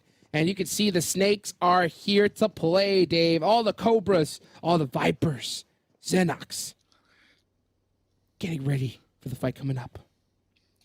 And to update everybody on those solos, UIU Jag healing. BTOWN Drake healing. They are deep in the blue. There goes Drake. Now it's up to Jag. But looking at teams inside the zone, 4 squads here on the edge. This is going to be Dope's game. We were talking about Dope. They need to get this chicken dinner. Already 5 kills. This is going to be a breath of fresh air for Dope. Just giving a little bit of breath of life. That's what they need. Xenox with the hip fire, doing it perfectly. Going to go for the point and try to secure that over everything. The rest of his team is off to the side, so it really is just up to him to try and make a play. Going to get some nice little pre-fire is Vayne. Blue zone coming in and putting the pressure to all of them. And Vayne's going to have to run in the middle of the open. Runs into the corner. And it's going to go for the bandy. He's going to be able to actually get into zone here. Ogilvy. Ogilvy, they have this nice broken wall. I believe that broken wall will provide cover, but they need to make sure not to get taken out from the grenades. The toes! The mollies from Knights as Dope Esports trying to get the pickups. Trying to get the pickups. They're hiding behind those 2 tires. And they're not big enough. Here comes Ogilvy with the shots to the toes.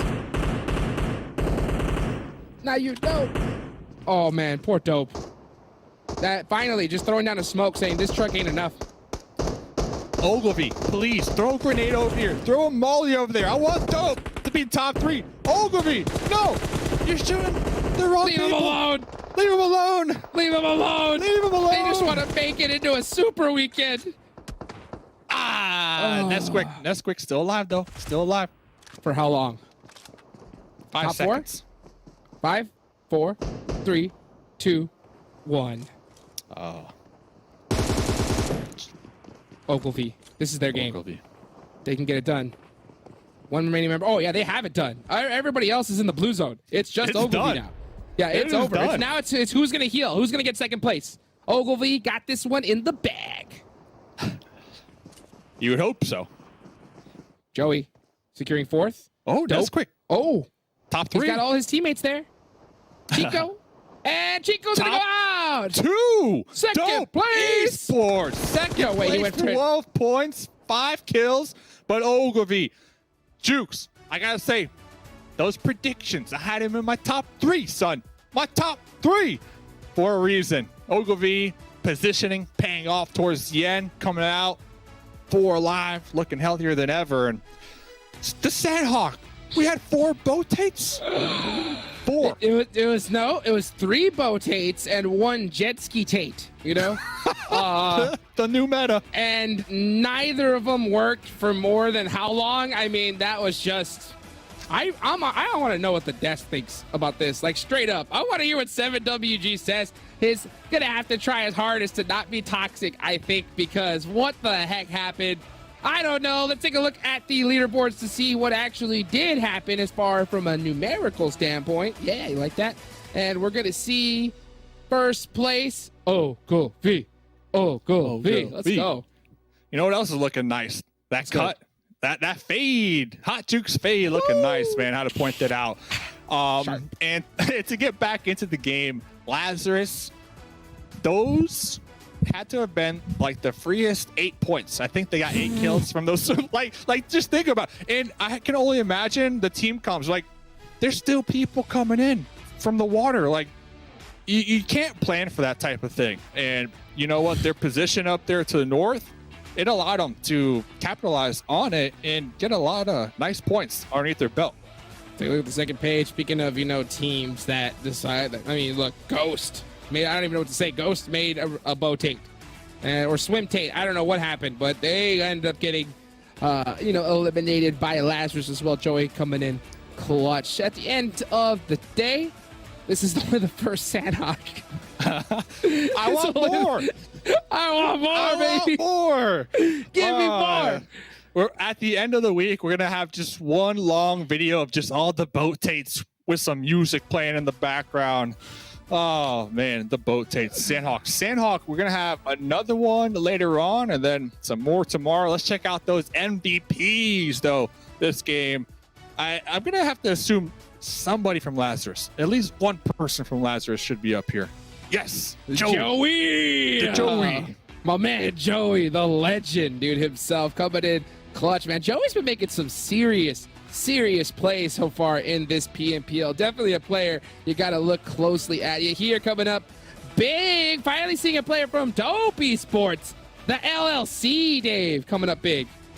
What a game for them. This is exactly the type of game they needed to kickstart their week number 2. Good for them. Good for them. And you know what else is good out Tell there? me. Hot Jukes. Tell me. The PMPL 2021 Fall Special Crate is now on sale. Go into PUBG Mobile, go to the store, and get the same outfits that these pro players are using in-game. You could look just like them. Why not?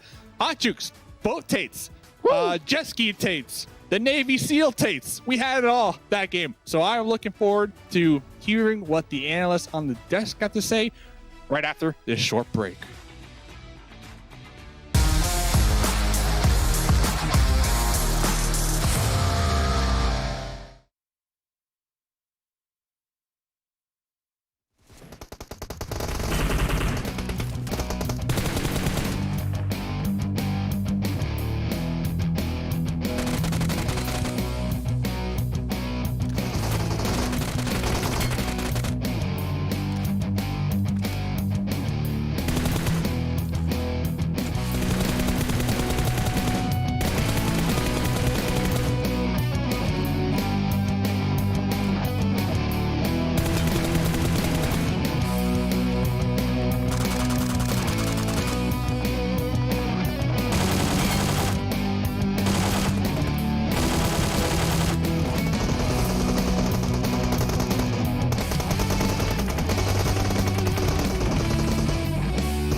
OnePlus 9 Pro. The OnePlus 9 Pro. Oh my god, this phone feels incredible.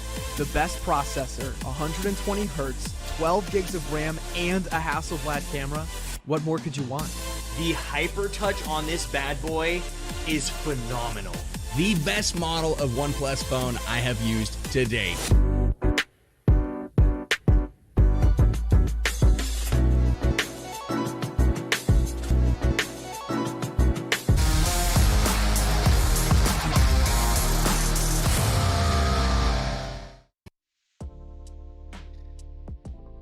What's up, everyone? One of the top teams in the lobby is Nova. We had the opportunity to sit down and chat with them about their thoughts about the competition because, you know, it's always interesting to see inside the mind of some elite players. Let's take a look.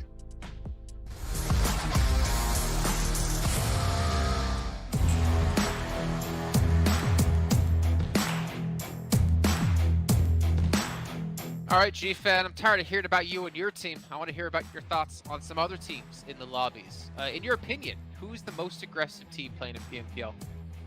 I would say Ghost Gaming is still the aggressive team. While, especially where they're not in the circle, they go aggressive to fight out the teams around them. Okay, then what about most intelligent team? Most intelligent team, I would say it's us. I think our rotation is better than like most of the NA teams as of right now. So by us, you mean you, because you're the in-game leader. No, Memory is actually the in-game leader. I'm like the co-IGL now, so Okay. I kind of retired from the IGL role. Okay, well then, looking at our teams in general, who do you think the top performing ones are going to be? Top performing one, Ghost is going to be the strong competitor for us. It's probably Ghost. Okay. Maybe a couple more of other teams you expect to do well? Well, Pittsburgh United showed like had a strong performance in the PMPL Americas, so I would assume they would do as good as they were in the last season in the finals. Okay. What about the new dogs, the new teams coming in from PMCOs? Who do you expect to do well from them? Well, based on the PMPL scrims, the WallStreetBets, WSB.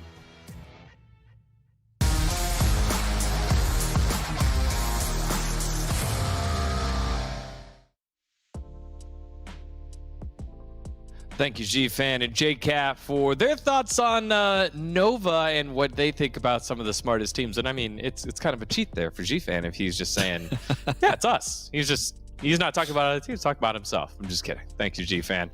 And also, we got to give a big thanks out to our sponsor, OnePlus, with flagship performance and immersive 120 hertz display and technology made specifically for gamers like HyperTouch. The OnePlus 9 and OnePlus 9 Pro are your best shot at climbing the ladder in PUBG Mobile. Get your hands on it wherever mobile phones are sold.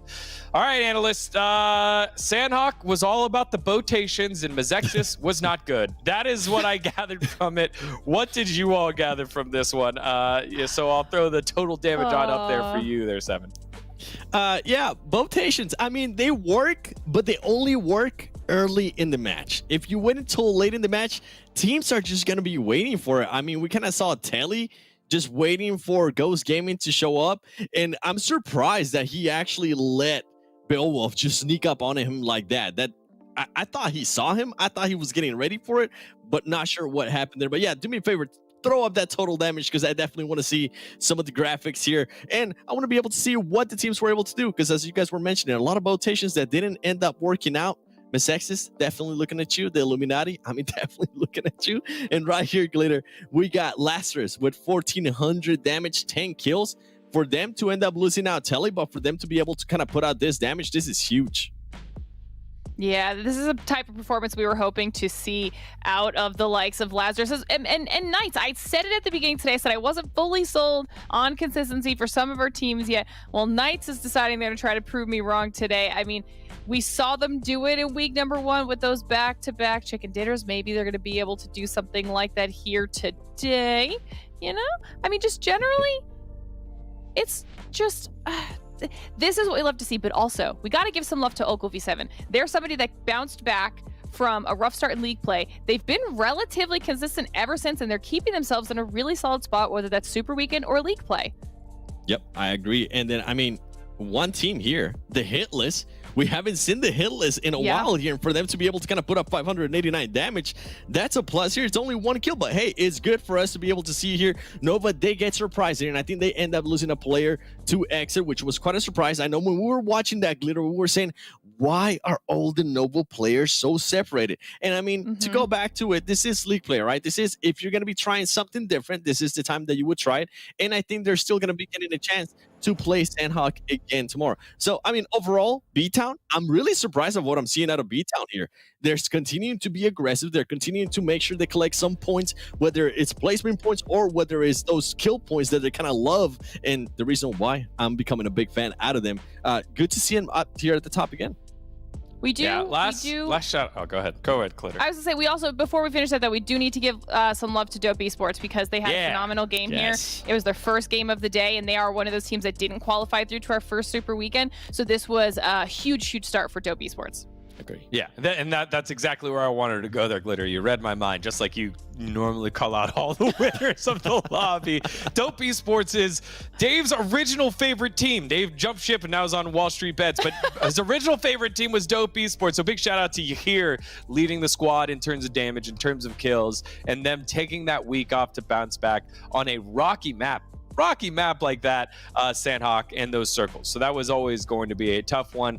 Good for them to capitalize on it and get themselves some points there. All right, let's take a look at the map rotation as we head back on over to Erangel and see which teams will be participating here. It'll be Group C sitting out this time as we head to Erangel for the second time today. And when we take a look at those participating teams, we can figure out which ones are sitting out. I think Group C, that's, is that Knights? I think that's Knights' group that is sitting out here in just a second. Knights have had 2 pretty solid performances. No, it's the 19 Esports Nova Mezexis BTOWN. This is the most competitive group. When you look at that one top down, all 4 of those teams have been in the top half there, 7. Yeah, I mean, we just saw BTOWN there, and usually we end up seeing 19 Esports too. This is going to be a huge plus, though, for teams like Yo, for teams like WallStreetBets. I feel like they should be able to take huge advantage, not having to worry about those 2 major teams, and also with BTOWN usually getting those kills. I want to see what Yo is going to be able to do. Keep in mind, this was another team that wasn't able to make it to the last Super Weekend. This is a team that needs to have another good performance, and I also want to see what WallStreetBets is going to be able to do here. I mean, I see it on the YouTube chat, people saying Baba OP, but you see the stats. Now it's the time to stand up. And the good thing that I did enjoy out of WallStreetBets is on the first Erangel, they were able to get some great placement points. If they're able to maintain their 4 alive, if Baba is finally able to show his fragging power, this could be the performance we've been waiting out of WallStreetBets. All right, we've been waiting for quite some time. If you've been waiting for one of these teams to pop up, use the hashtag PMPL across all social media platforms to hop into the conversation. Maybe you're a fan of the neck. That would be Spring, Jay, and the rest of the team. Yo, use the hashtag PMPL to hop into the conversation and give them the love that they deserve. All right, y'all. I'm being told it's time to throw to our casters. I'm also being told it's a different pair. So, without further ado, Zute, Paul Verotakil, take it away. Oh my goodness, D-Gon, those are old memes, all right? Just like it's also Monica's birthday, all right? Sometimes we just gotta go all the way back into the vaults for the most ancient of memes. There we go. I don't know if you can still hear that. D-Gon is yelling in my ear. Zute, how you doing? I'm doing great, and I've quite been enjoying the Sanhok matches, and I'm so glad we're going to be able to get 2 Sanhok games today. So you and I, we're going to get to see one of those Sanhok games too. But right now, right, we're back onto Erangel. We are indeed. This is, again, the tried and true. I saw a lot more action in that first Erangel game than I think I was expecting. I was like, wait, we have this many teams dead by Circle? We have like 4 teams dead by Circle 3. Something absolutely outrageous. We were seeing people putting up like 600 damage by the 15-minute mark. And I was like, okay, things are getting a little bit more heated here. It seems like Nova have decided to totally punch things up in terms of gear. They're not playing in this lobby, so we'll see if another team Zute is maybe going to step up and fill in a little bit in that particular area. I think all the teams that had a chance to play the Super Weekend and then also do pretty decent in the Super Weekend, they're like realizing, okay, our skill level is like, there's a skill gap here. Our skill level is a bit higher than these other players, so let's just take it aggressive. Let's be more proactive. So let's see which teams are going to be proactive in this match as we take it into Erangel as the lovely plane is flying over the island. Let's get into it. Let's get started. Our midway point for the first day of our second week of league play. Big shout-outs once again to OnePlus there for sponsoring this whole thing as we're taking a look at our first little playing path here, for us, Zute at least, and it's very nice. This is so pleasant. I'm so surprised. This is a very pleasant. I guess we get all the crazy ones like Super Weekend, right? We do. Yeah, I'd rather keep it that way, right? Make the unpredictability higher when the points matter the most, when there's $1,000 per match on the line. But coming back into the qualification stage, right? Like today and tomorrow, like there is a drastic difference from what I've seen so far today compared to last week. Last week, it looked like the teams were playing, I'm not going to say scared, but very safe, very passive, very controlled. And now coming into week 2, we're seeing a completely different kind of face from a lot of these teams. Like we saw 19 Esports fight with, Bop, and that was so aggressive out in 19 Esports. I don't think we've seen something like that from them. And, the first week, definitely not. Definitely not. And I'm going to come back to that, but I want to note, while the playing path was quite nice, Circle, Zute, what is it with us in this circle? Real talk. We're back. The it's Eastern Deja Vu Circle. 3.0. It's almost the same. The UI. Yeah, you're absolutely. We had 2 games. Two Erangels with this identical Yeah, circle. 2 Erangels on the same day, back to back, with the same. Like we were talking about bringing out our rulers and measuring like the pixels, and now this one, it's pretty close. It is really. I feel like it's like the black cat in the Matrix. Like, are we in a simulation, Zute? Is that what's happening right now? Are we breaking the simulation? Huh? Maybe. Maybe. This is weird. I think we're getting a little out there. But you know what it means? There's a reason I bring it up. There's a reason I bring it up. And it's because the team that has done so well traditionally in the circle, XSET, is in this lobby. We have to talk about XSET. This has got to feel like old familiar now, taken to the nth degree, because, of course, they dropped Melta. So, again, we talk about the idea that this is their backyard. We'll see if they can continue this trend here, or if just due to the fact that we see the circle so many times, teams are going to have a way to adapt to it. We'll see if somebody else can step up.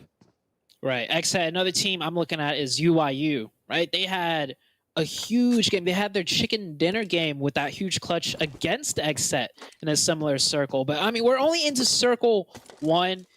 It's really hard to say if it's going to be like that other day where we had the two same circles. I mean, if it does, then we are definitely in some type of simulation or matrix out here in Verum. Again, we'll see. Regardless, we still have that big old exodus from, like Georgia Bowl, from the west to the east. It's definitely something we have to keep our eyes on here for these squads. Again, it's slightly different, though. I got to get out of my head that we don't have the same 16 teams in every single time. I got too used to the Super Weekend, but it'll be interesting to see how these different squads sort of, again, how they step in to fill in the gaps. I'm also looking in towards Razak as well in the mini-map, because there are a lot of squads already sort of congregating around that area. We'll see if we get a bit of a traffic jam or if it'll all even itself out a little bit as teams rotate in towards the center of the circle. Another squad, of course, we have to talk about are up here to the north, but if we look down to the south as well, the Panthers on Military Island, they have had a ton of success with these eastern shifts. Military Island, always a tricky spot to rotate out of, but the Panthers, they've been making, great plays from the Military Island over the Super Weekend. I think they ended up in second place overall, if I'm not mistaken. And you also brought up another really great point. We are not in the Super Weekend, meaning there's not the same teams playing back to back. So one thing I'm curious about is for the teams that didn't play in the Super Weekend, did they watch the Super Weekend games and did they get to see two circles, two games with the same exact first circle, and did they take note of where some of the bigger teams are playing? Let me put it this way, Zute. I would be disappointed if they didn't.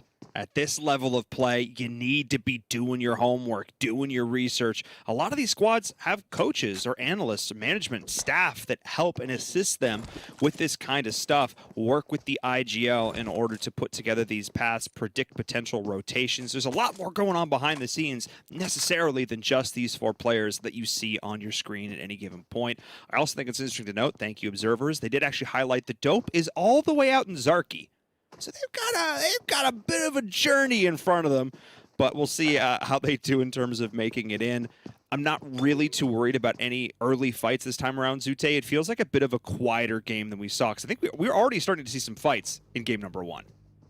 Hold your breath for like maybe a couple more minutes, right? Because the teams are still just now rotating, and you see Illuminati rotating by, Ghost getting really close. Did I jinx this?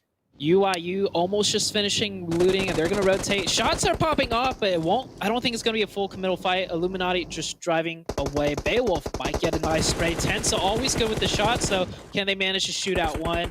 And that, UAS, does make it out to safety. I'll tell you what, if that, UAS, was a tricycle, we would be seeing some dead players already. Yes, we would. But now my question becomes, what does Ghost do about this? They know exactly where the squad is. They know they may have done some damage. Are they going to reposition in order to make sure they don't potentially get third-partied, or are they going to try and make a play on this compound here? They may have a sense, again, of who this team is just based on where they're rotated from. And the Illuminati, let's be real, Zute, they didn't have the best Super Weekend. So maybe a team like Ghost might want to go pick up some points they feel they can secure a little more easy. Instead, we're actually seeing them rotate into a very similar position they did in the last game, and it is in a position to potentially apply some pressure. Yeah, Ghost just prioritizing that rotation. Look at that. They see one team cut in front of them, but Ghost so good with the rotations. They're not scared to go a bit deeper, to go past the team. I see so many teams, especially even at the PMPL stage, right? You set up somewhere, you see one team rotate in front of you, and then you're like, well, we're pretty center. We could just stay right here. We're safe. Let's see where the zone shifts. But not Ghost Gaming. Ghost Gaming will keep pushing the rotation. And another thing that they will always do, Paul, is they will never play aggressive unless absolutely necessary. That is just not Ghost Gaming's play style. So color me shocked if they ever push on a team or play aggressive like the way the Knights are right now, pushing onto UIU. UIU a little bit separated. Jag just by himself in this building. He does have one teammate close by in the building across, and the rest of UIU coming in to support. They are indeed, but they're going up against the Knights, who've been on an absolute tear so far today, but a great opening not coming in from UIU. Decent damage dealt in response. But we'll see if the Knights will be able to get Chico back up and in this. Xenox, the next one here, but a bit of a third party. It's Alucard able to come in. What is with Alucard's angles today? They have been absolutely destructive, constantly putting himself in a position to deal damage to his opponents who are not expecting it. And with that, 2 members of UIU are down. Knights will be able to reset, and this fight got flipped on its head. That is just Alucard's role within the team. Anytime you see a team fight, if anyone's taking an off angle, 9 times out of 10, it is Alucard. He's also the IGL, so he kind of rotates from the back and sets up the off angle in case the Knights press in onto the team. And you see it happening here. The Knights get that reset. The trade knocks do come out, but UIU not able to get the reset. So the Knights definitely in a big advantage in this fight. And I'm gonna call it now. UIU is gonna go out, and they're not even gonna be able to pick up 1 member from the Knights. It would come with a mistake from the Knights. This is their opportunity to show that they can finish these things out clean. Xenox is going to start to set up an additional location.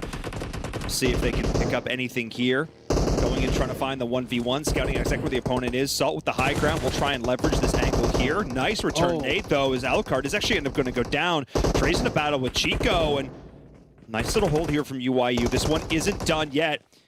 Trey can pick up the down onto Chico. This would even things out, but with that Molly going in, potentially pushing him out of position, this is going to give Knights another opportunity to reset once again. UIU, because of the numbers advantage, Zute, they just can't confirm these knocks, but Alucard wasn't actually picked up again. Great additional pressure. Trey's going to drop, and it is a 4v1. They just got to find the shot. Salt with an additional pickup there is going to go in for the drop shot. Can they keep firing? They are. Salt is somehow doing this. The shot in the back, though, the turn. It all comes down to Xenox. Multiple members are already down.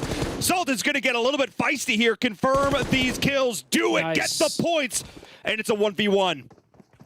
I like that play out of Salt. I mean, he kind of gives up the, going for that huge overall 1v1 clutch, but this is the qualification days. All you really care about are points, so I like that heads-up play by Salt. So he's not able to get a first aid off, but Xenox will while he was busy thirsting. Okay, now this first aid comes through, but now Xenox should be able to get a revive, unless if this Molly is huge, throws it into the wrong room. It does force Xenox to get off the revive and fear of getting knocked. Oh, now we're back. We're down to the 1v1. Salt versus Xenox. And Salt has been looking incredible. Xenox has been in this position before. Gonna pop the stim, try and top themselves back off this Erangel game. I was dead wrong. It is a banger to start this. We'll see what they can do. Great pre-fire there from Xenox. Did the damage. No, they can continue to push their luck now. It all comes down to who can find the next shot around the corner, the pre-fire, the angle, who can get it done. Xenox continuing to apply this pressure, but it all comes down to the swap, and there it is. Xenox will not let this one slip. But unfortunately for Knights, Zute, it came at so great a cost. All right, I cast a curse that one because I said I think the Knights are going to take this one out without losing a single player, and it could be worse, right, Paul? They could have got wiped themselves, but I mean, that's still pretty bad. This was a perfect opportunity for the Knights to show that not only can they be aggressive and explosive and dynamic, but they can also be precise and coordinated and controlled, and they did not show us that there. Yes, your opponents were split. They could have potentially, they could have gone 3 into 1 building, had one player sit across the street, guard the cross. They could have fully committed onto one player. Instead, Xenox went in with a send. Additional players went in on other angles. They weren't really in a spot to back each other up. They didn't take the double peeks. And I'm honestly like, yeah, PK won that, but like they're not going to win this game. And we kind of expect more from a team who has done so many great things like this squad has. Well, I also got to give credit to UIU, right? Salt with that pre-nade, right? Coming in onto Alucard, the pre-nade, the wherewithal to get that nade prepped when Xenox was pressuring him from the first floor already. Because Xenox pushed into his building, but he had the nerves of steel to hold the nade, to keep it held as Alucard drives in from that off angle, toss it out, and also time it perfectly and throw it at the exact right spot to get that opening knock. And then he took his, it wasn't even 1v1. He just kept up the pressure. And then in a 1v3, he took some really nice pre-fire shots in, pre-angled, pre-fired. And I mean, we saw what happened after that. So he came up huge. I got to give credit to UIU also. Knights do come out on top. good thing it is the qualification days, right? If that was a super weekend that just happened, that is just not good for either teams. But at least today, every little point matters. All you need is that top 16, and the next circle has come out on your screen, and we are going far down to the southwest. Good to know that we are not in the Matrix and we are not in some type of simulation. I mean, tell that to Beowulf. He's getting flashbacks looking at that circle there. Because if it continues along the coast, oh my goodness. Anyway, we won't talk about that. We won't talk about that, as the Panthers are in a pretty decent spot, able to rotate on the southern coast. Illuminati continuing to position themselves well. Speaking of Ghosts, they did not end up taking any casualties from them and any sort of scraps while all that was going on. Jay will be reset here for XSET as we move into farm. We haven't gotten a pure outright farm finish, and I feel like it's been a hot minute here. So keep an eye on this as a potential battle is breaking out between Syndicate and WallStreetBets. Wall Street is sort of caught in a bit of a rotation, and Baba looking to try and upgrade that stat line. This is an opportunity to do so, or maybe just an opportunity to play possum. I think Baba was like, I got this. You guys go ahead, go in the circle. I'll take care of these guys back here. So Baba just playing quiet, though. Definitely wanted to keep his head down. He's the last one here. I think he's still got a vehicle hidden around the backside of his building so he can regroup. And if anything, Syndicate's going to press into Wall Street. Baba can just come in for the perfect opportune flank. But WallStreetBets, they got to make sure they can hold this defense down. Syndicate playing very aggressive right now onto King A. Yeah, and I mean, there was no real good place to go. I mean, they didn't really feel like there was a good spot to set up. There was a potential flank coming in here. Drago, who's been looking fantastic so far today, able to do some work. King A is going to get taken out, however, and it looks like they will be able to get the reset to pick up onto Brain. Stevo's here on the high ground, but we'll see if that flank does end up coming through, because there is no chance that Syndicate is going to look over their shoulder here, Zute. They cleared it.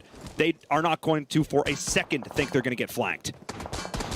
Baba does not have a vehicle, so he's trying to help his team out, but he's running on foot, so coming in very slow, and Syndicate's already got one player down, and Syndicate, with that push onto WallStreetBets, they're going to be looking to keep up the aggression. As predicted, yeah, you see right here, they're getting in their vehicles, they might be pushing the next angle, and Baba finally here, maybe going to catch at least one player there, so they do finally manage to get that trade back in.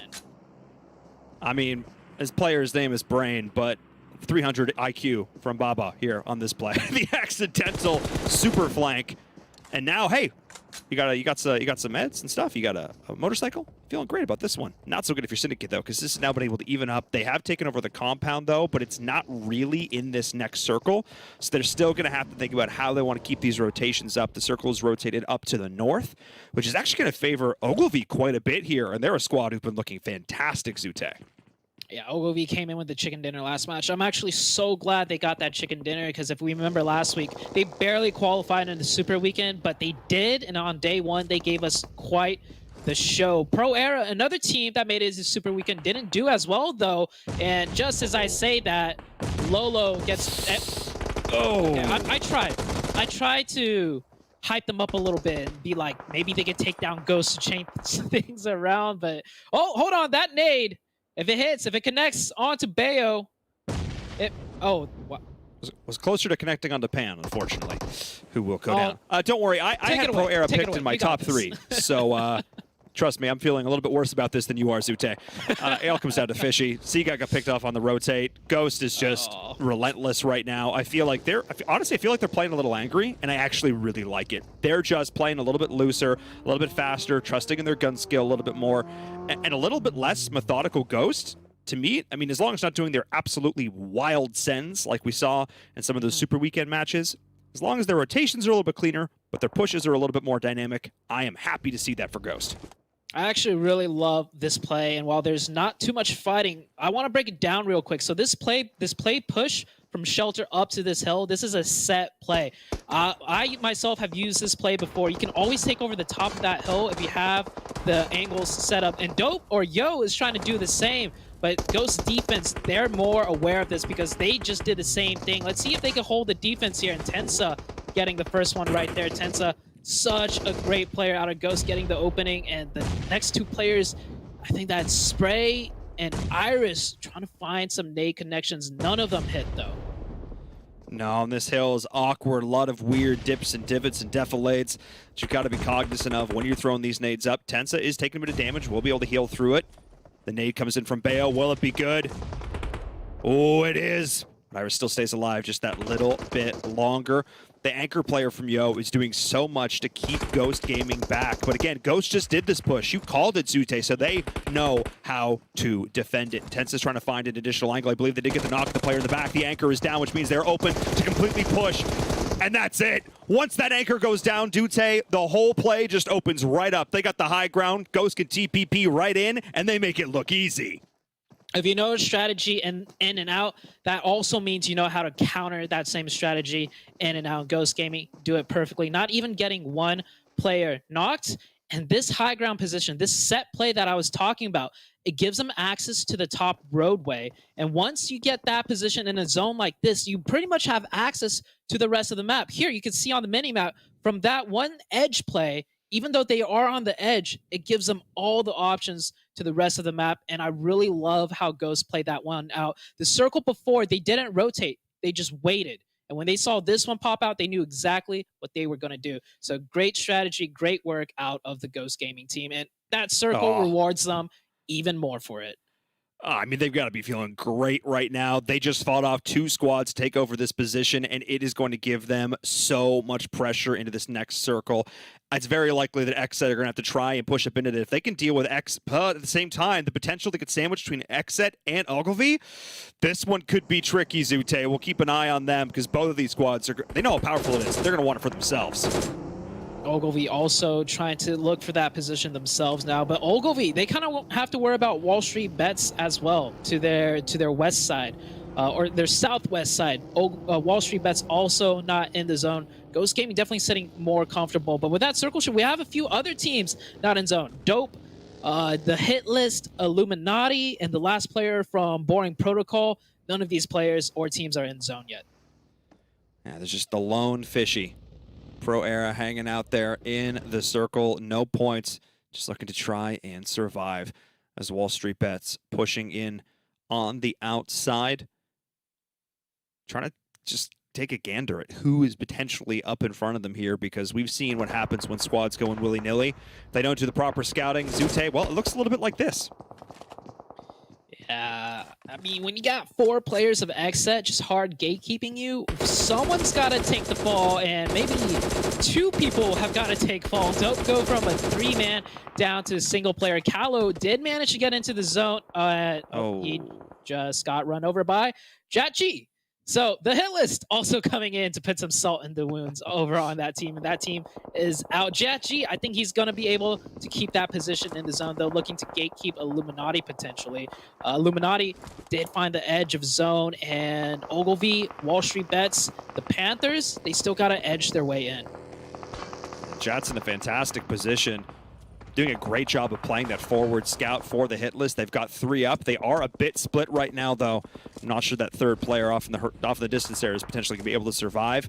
They're trying to set themselves up a little bunker here with this rock, the hill, to cover them. It's a great spot from them, actually. Trickster is going to continue to relay info for the rest of the team. I'm not sure how long they're going to last. It's going to come down to utility right now. It's going to come down to smokes. It's going to come down to vehicles, and it's going to come down to who can land these long-range shots. Trickster actually is playing in a little bit of a dip. That's a very obscure spot, but if you notice, Trickster's head level is considerably lower than you would expect. So that is a small little pivot dip, and Trickster has made great use of it. And I like that split. Trickster can support his teammates, and his teammates can support him just as well. We've seen when teammates all stack together next to a rock, right? Eventually, they get naded. Eventually, they get taken down. And Fishy also probably eventually going to get taken down in this 4v1 situation. That nade goes in. Fishy down to just little amounts of health now. Going to try and pop some meds here. Some additional third-party pressure coming in, but Ogilvy is not taking any chances, finishing it up with nades. Great job there from them to take over the Wizard Tower. The Illuminati are taking a decent amount of fire, though. You can hear it raining. It sounds like we're at the firing range as all these teams up on the high ground are continuing to lay down the pressure, but the circle shifts down to that low ground. They will have to make the cross. They will have to play that game of chicken. Everybody up on the high ground will have to choose when they want to make that send. And if you're Ogilvy, you want to set yourself up for success to do so. You want to take down Ghost Gaming before you make that run. Ghost Gaming realizing they have to pressure this team. Now take a close attention. Ghost Gaming, they're not going to push and wipe out the team. What Ghost Gaming is doing instead is pressuring this team Ogilvy to slow them down, to give them a safer rotation. And now Ghost Gaming finally full sending it in. Spec scouting a spot out, finds a rock, able to play, and XSET, they got to move out too. XSET pushes straight into the hit list. The hit list do not come out on top of that one. Doesn't look like that is going to be the case. Boring Protocol is going to get eliminated as well. Great little push there from XSET, running a flawless 2-2. Ogilvy is also able to push down the hill a little bit. Spec has set up a potential spot for the rest of Ghost to get to, but look at the map, Zute. There is no way that Ghost Gaming is going to make this cross. It just ain't happening. I don't think Ghost Gaming intends to. I think Spec is we're going to see kind of the same thing the Hitlist did. Spec plays in a different angle down below to provide support at the top, and vice versa. Like, it sounds good in theory, but can they pull it off? They got a full team of XSET to contend with, and also Ogilvy just right by their sides. Especially because Bayo is not in the next circle. That's the big issue that I have with this. They just don't have a whole lot of places to go. Specs has a new job right now, and it's just survive. It's just hold on. It's just endure a little bit longer, as every single one of these teams is trying to pick off points wherever they can. It's not necessarily about a smart, cohesive fight. It's about being scrappy. It's about hitting your shots, but trying to thirst these kills when you can get them, and trying to pick up every single point you can, because the Super Weekend's on the line. Ogilvy clearing out their backsides there. Love seeing this out of that team. Ogilvy still with 4 up. XSET with 4 up. And just like that, Ghost just be like ghosts. And they disappear from the map. We didn't even get a chance to see any of them getting knocked. They're just all gone in a blink of an eye. And we're down to 4 teams. XSET with 11 kills, 4 players up. Ogilvy, 1 player knocked. And then we have the 2 snakes out of the hit list and Illuminati. I mean, we talked about it in Circle 1. XSET on this side of the map in their own backyard. Do not mess with them. They know it too well. 11 kills is not an accident. They have been taking smart fights where they can, moving up together as a squad. I love the 2-2 that we're seeing out of them, and the kills continue to rain through. Great shots from Natsuo, who's been another player we have to highlight. And they are continuing to rain it down. And just like this, Zute, it is a 4v4. Ogilvy, XSET, 2 of our biggest heavy hitters here in the lobby, going toe-to-toe.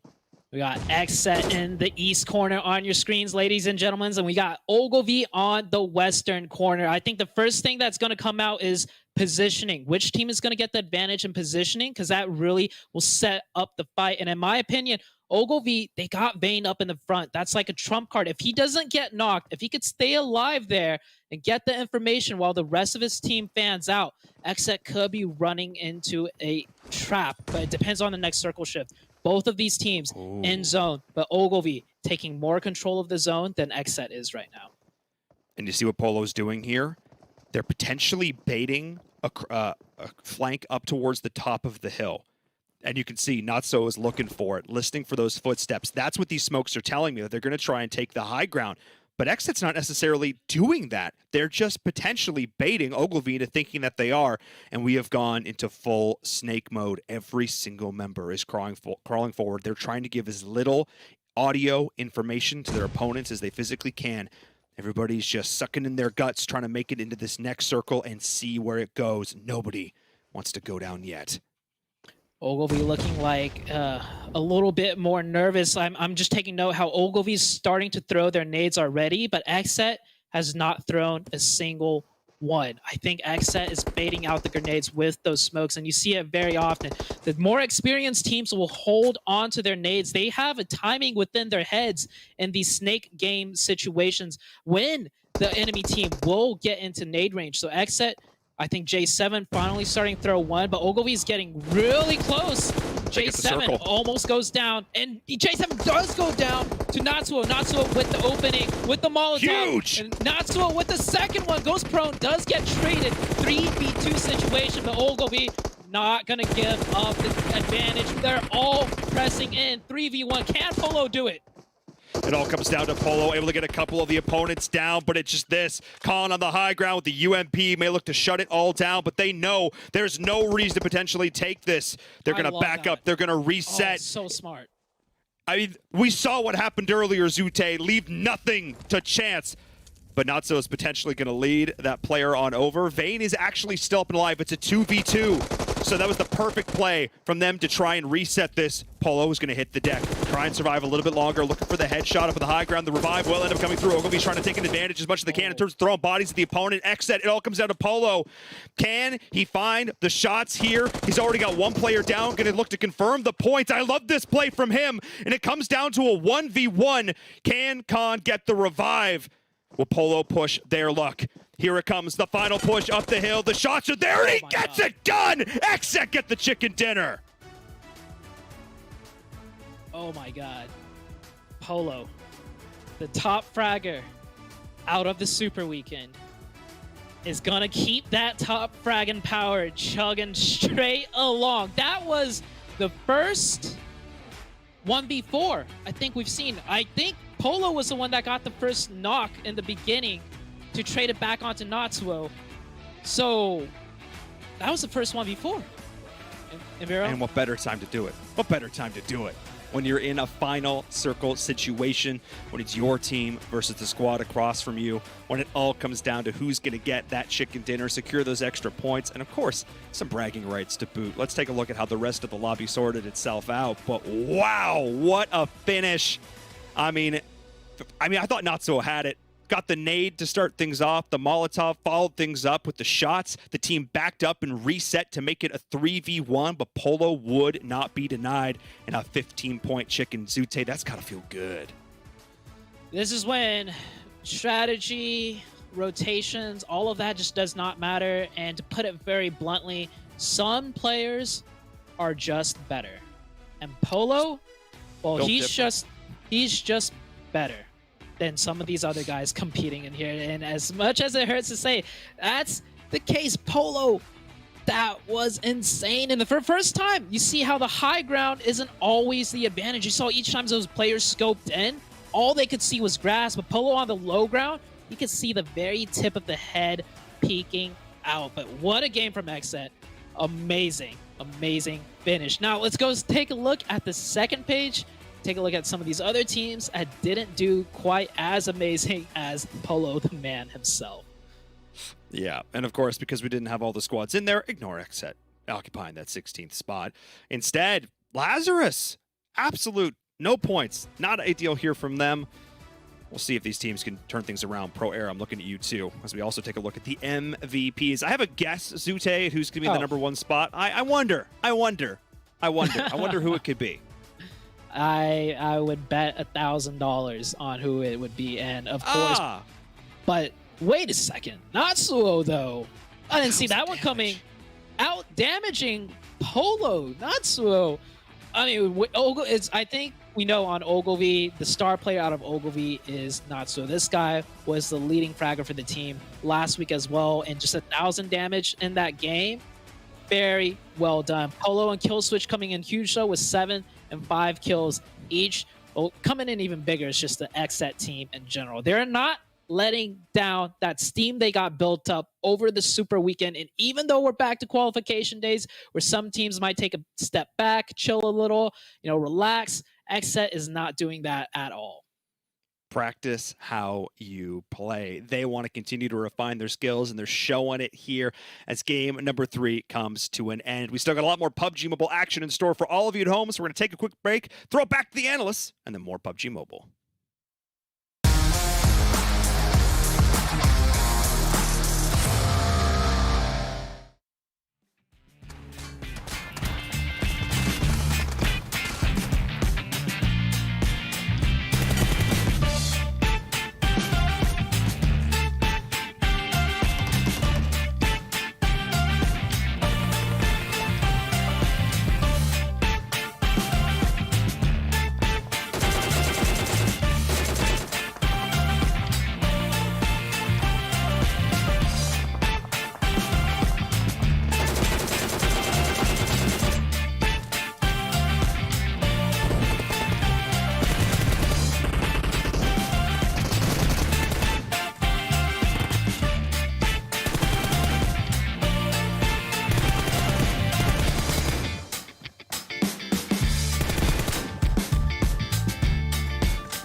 OnePlus 9 Pro. The OnePlus 9 Pro. Oh my god, this phone feels incredible.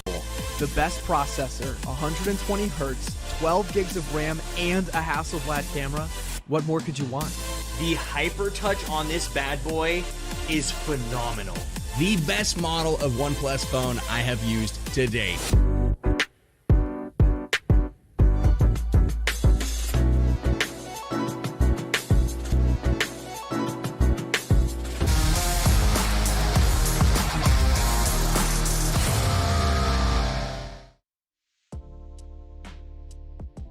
How about that to close out the map? It is a 4v1. I don't care what you say about, there were people up when it started. No. Polo coming up huge there for XSET, repping the set. What a way to close out that game. D-Gon here with Glitter and D7 Worlds Gaming.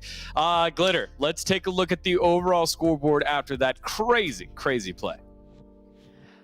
Today is just the day of teams trying to make sure they're making their mark. Okay, we started off the day with a 14 kill chicken dinner, and now Knights with a 15 kill chicken dinner. Like, okay, obviously Knights are in a solid first place position right now, but unsurprisingly, the consistency we've seen out of Ogilvy, keeping them in second place right now, only 7 points behind, and then XSET 3 behind that. Nova in 27 or fourth place with 27 points, but 7. The point fall off there from third to fourth is massive. It is massive. And you know what's actually massive? The Illuminati are currently in 5th place. Talk about surprises. That's a huge surprise. And then we have Ghost Gaming there with 20 points, 19 Esports with 19 points, and another surprise, Glitter, Dope Esports LLC being able to make it here towards the first page after 3 games. This is all a huge plus, and this is just going to make it even more exciting as we go into the next matches and even tomorrow, because some teams that maybe didn't make it to last Super Weekend might have a chance to make it to the first Super Weekend as we go here at 9th place. Lazarus with 18 points. We're going to go down even more. We have WallStreetBets there with 16 points. Huge shout out to Baba OP. He did end up getting 3 kills in that last match. I want to continue to see that because Drago was still putting in work. So, hey, remember, I picked this team to be 3rd place at the end of this week. So I want to see it. WallStreetBets, keep on doing you and keep on improving. BTOWN Esports, though, this is going back to what we've been talking about. BTOWN Esports is just so much more aggressive when it comes to kills. And we go down here, we're going to be seeing Mezexis Esports NA with 0 points. We saw the rotations there that in Sanhok that didn't work out. Hopefully they'll be able to get some points here in the next Sanhok. The Panthers are a pretty low too on there for where I expect them to be. That was pretty crazy. Sorry, I feel like Carnage right now. Freaking out. Anything. I was freaking out because Mezexis had 0 points. I was like, I can't believe my eyes. I can't hear my ears anymore. That was pretty crazy from a result standpoint. Come on, Mezexis, get your stuff together. You're supposed to be. You're my pick here. Come on, let's get it going. All right. So from that last one, though, 7, let's take a look at the total damage from that last one, because again, we ended with a great 1v1, but let's not forget we had that very long 1v1 with Knights and UIU. That was a heck of a start, so there was damage all over that last game. There was, but I mean, it was Cnox. We've seen Cnox clutch 1v4s before. A 1-on-1 was easy task for him. But let's go back to XSET, all right? I just asked Polo, I asked him, how easy was that 1v4 at the end on a scale 1 to 10? That man said 11. His confidence is through the roof right now as we're able to see XSET right there with 2,000 damage, 15 kills. And Ogilvy doesn't actually fall short from that. Then being able to get 10 kills, this is huge. Then we're going to go down the list. WallStreetBets, I mean, we kind of have to give them some props there. We're seeing more damage out of them. We're seeing some kills. Love to see that. Ghost Gaming, 1,500 damage, 6 kills. What, out of all this here, Glitter, I'm wanting to see if you know which one is the biggest surprise for me. Which one is it? The biggest surprise for you? Yes. Is it Hitlist? Yes, it is. I did not expect to see it right there with 1,000 damage, 3 kills. We saw what JG was able to do in the last week of league play. I'm wondering if they're trying to mimic it. And another small surprise here, Glitter, is UIU. Them being able to at least be here on the total damage. Yeah, honestly, I mean, D-Gon mentioned it. The fact that they had such a lengthy 1v1 battle against one of the strongest teams that they could have possibly gone up against. I mean, that was actually really impressive performance coming out of Salt there, I believe. But it's nice to see UIU getting some damage on the board here. They need the points. They're one of those squads that's definitely going to want to make sure they're qualified through to this next Super Weekend. So this is a nice start to doing that. Yes. Yeah. I find it interesting that Knights won that 1v1, but UIU did more damage in that fight. So a little unfortunate there for UIU. And again, Erangel bringing a ton of fun and fantastic action. It also led to one of the best endings we've ever seen. So let's take a look at those two teams that were tussling at the top. Lots of T's there. So Glitter, why don't you bring us to it? Ogilvy and XSET. Wow. In terms of their stats from that last one. That was impressive there, Digon. But no, obviously we had to highlight Ogilvy and XSET after that game, but not only after that game, for all of today, because generally these are two of our squads that have stepped up to be the most consistent. We saw that reflected in our overall standings, and now we're going to be looking at their performance so far today, and we're going to see just how near dead even it really is. I mean, Ogilvy with a little bit more damage, but XSET being a little bit more efficient and getting 2 more kills. Ogilvy having a little bit more average survival time, but we just saw XSET being able to pull down that chicken dinner over them. So, I mean, it's so much back and forth. Ogilvy also has their chicken dinner on the board, so they're technically tied in that respect. I mean, this is an impressive performance, especially when we take into consideration that Ogilvy was one of those teams that we were looking at going into the first Super Weekend as a potentially weaker team because they just barely qualified by the skin of their teeth. And I really think that at this point, it's all boiling down to just the first week jitters, you know, the first week being the slower start for a lot of teams. That's just not Ogilvy. That's huge names across the board. We've seen that a bunch of times here. And, you know, we've got a few more stats up on the screen for you guys. Obviously, Ogilvy doing a little bit better in the assists while XSET's doing a little bit better in the knockouts. But in general, these stats are so close across the board that I don't know that I can pick a standout squad right now. All I wanted was consistency, and both of these teams are giving it to me. Yeah, I was gonna try to pick XSET because of the performance Polo has had and also what we've been able to see out of him during Super Weekend. But I mean, we just saw Natsu put up 1,000 damage. Like it was nothing. And on top of that, back it up with 5 kills. Usually I usually go for like the teams that have an outstanding player, but this one I have to agree with you, Glitter. This one's kind of hard to pick here. You know, what I love about this is that this Ogilvy squad has been plugging away at it for a little while now, like a month or so. They've had results in some of the broadcasted scrims. And so this squad now, we're kind of talking like we're taking them for granted. Like, oh yeah, Ogilvy, they're at the top. It's fantastic to see new blood find a way in as a new team and now be tussling with the likes of XSET, with the likes of Knights, with the likes of Ghost, 19 Esports, all these squads that have been together for a while. So congrats to Ogilvy for being up in that conversation. All right, time for map number 4. Back to the jungle where anything can happen. It's Sanhok time, and I believe it's Group B that's sitting out. And last time I got it wrong. I said Knights weren't going to be playing. This time, Knights actually aren't going to be playing. No Knights in this one here in Sanhok because they are in Group B. Let's take a look at that one there. Seven, what do you make of this space that opens up with Knights and XSET and Hitlist and UIU all out? I mean, this is going to be huge. I'm going to go back to saying what I said in that last match when Group C was sitting out. You have some heavy hitters. We just saw what just one player from XSET was able to do. Hopefully, Dope Esports LLC can kind of take advantage of that, right? WallStreetBets, this is going to be their first Sanhok. We saw them finally, their fragger, Baba OP, being able to wake up, get 3 kills. We also saw Drago being able to output a lot of damage. Right now, this team is starting to show me improvements, and I'm hoping they take the madness out of Sanhok and are able to improve on to that. So WallStreetBets, I mean, I'm just gonna keep on picking them because I did pick them as my top 3 for the weekend here. And the next one, it's gonna have to be Ogilvy. I mean, I think the last match is definitely gonna be a huge learning lesson for them, considering a lot of the players I was looking at what they were saying. They were saying that they threw that 1v4, all of that stuff. Nonetheless, this is just week of league play. So if that is gonna happen, this is the perfect time for that to happen because you can learn from it. All right, well, time to get into the action. Let's send it on over to our casters, Zutane and Baron.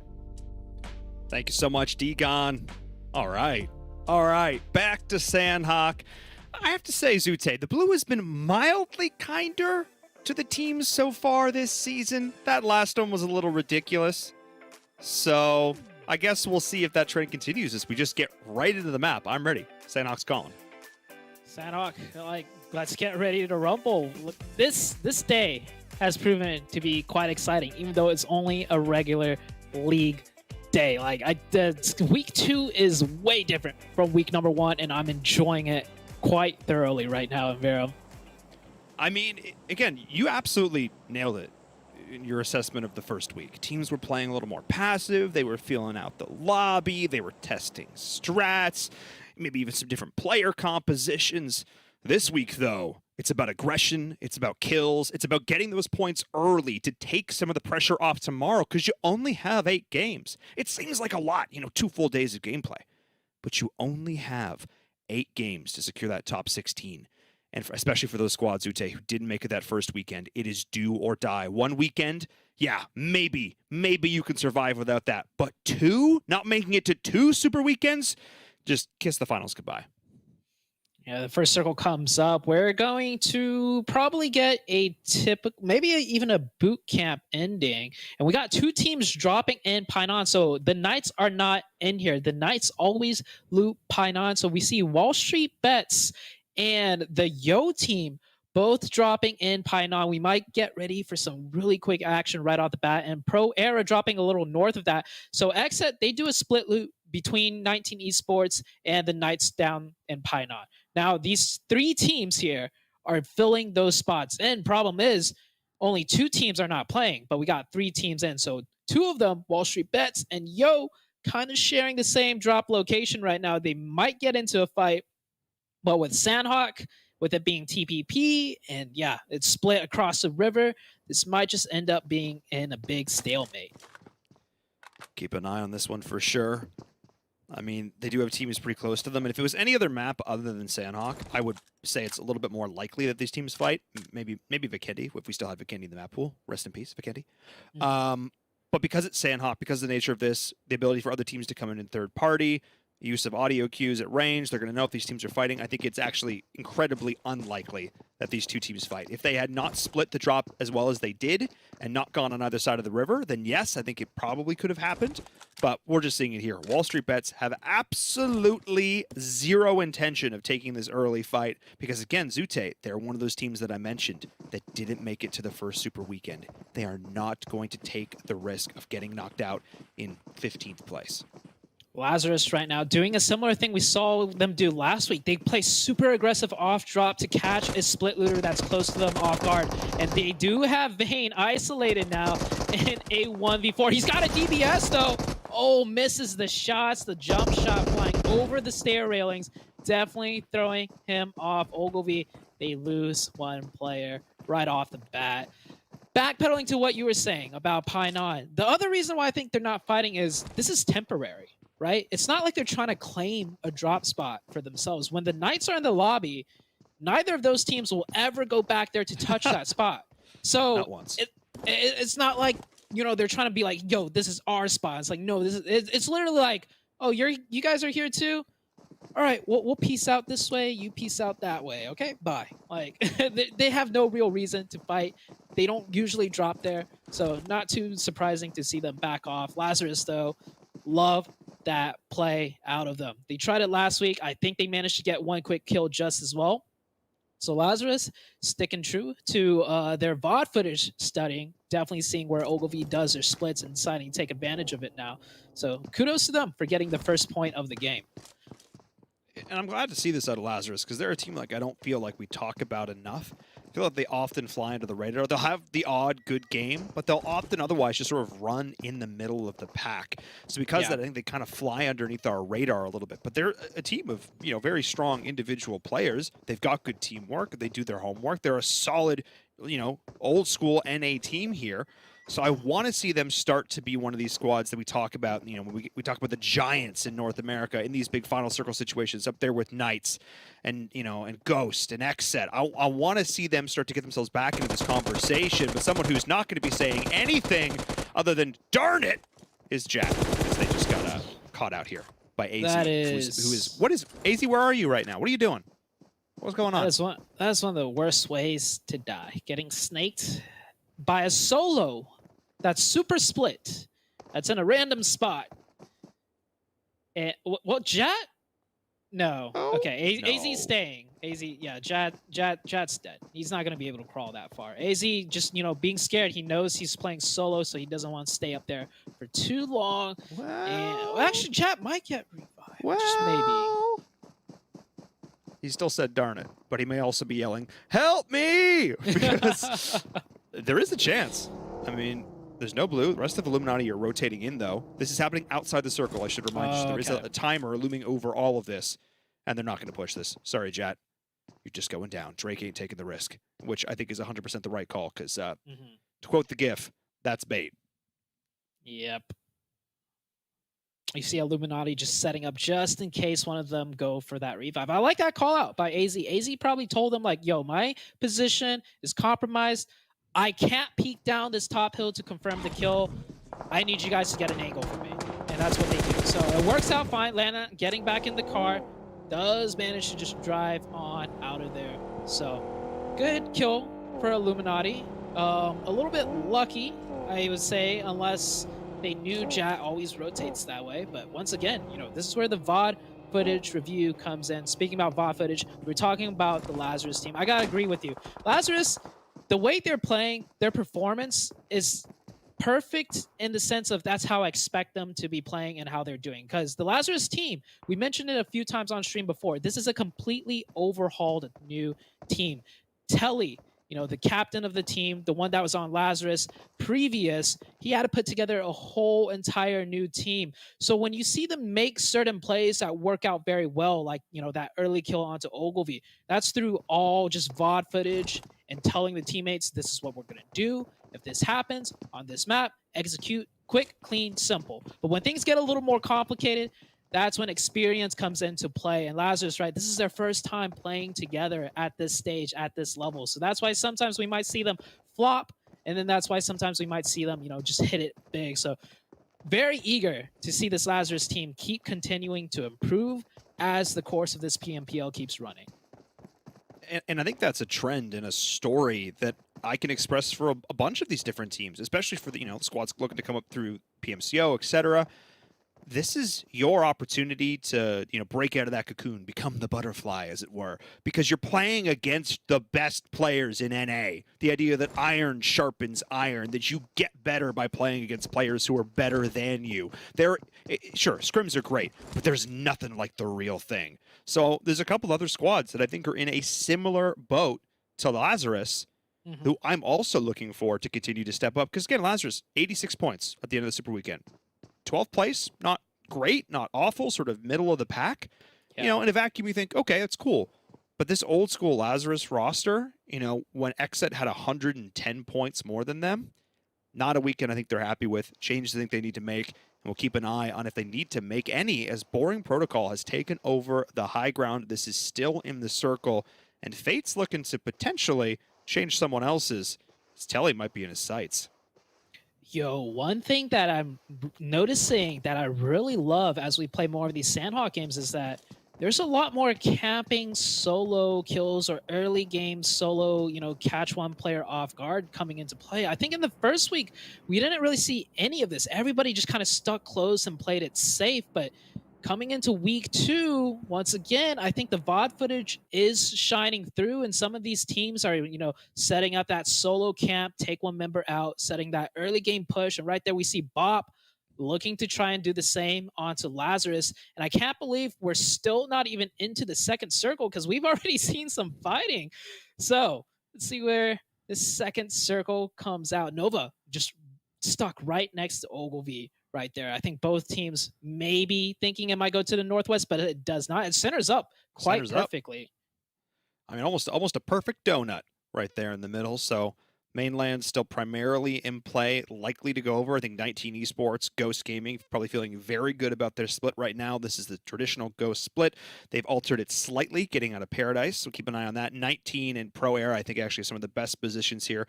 Nova are going to be backing up, wanting to get onto a more likely stable ground.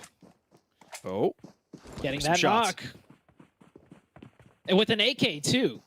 like down range. And oh wait, Yeah. he also got memory. He has 1 kill, and I noticed Nova's down to a 3-man. So no, he finished. Okay, he finished the knock. Okay, this Natsuo has been really popping his long range off shots for Ogilvy. Yeah, I mean, his long range shots are just absolutely disgustingly good. I mean, again, I've called him a laser in the past, and I stick to my guns on that one. They've looked absolutely incredible over the last week. BTOWN, though, the Illuminati continuing to pick up these scrappy kills, being where maybe they're not expected. And I love the fact that they're not afraid to just go for it, try and take the shots, do what they can do. Valak is getting blown up in the middle of nowhere. No idea how that happened. But at the same time, the circle's continuing to center up, and this relatively quiet early game Zute is going to start to get real loud. Yeah, it's going to get loud very soon. Illuminati, they know they already got 1 player, so that's why they're more confident in pressing over this way, and you see them dropping down the smoke, going for the loot.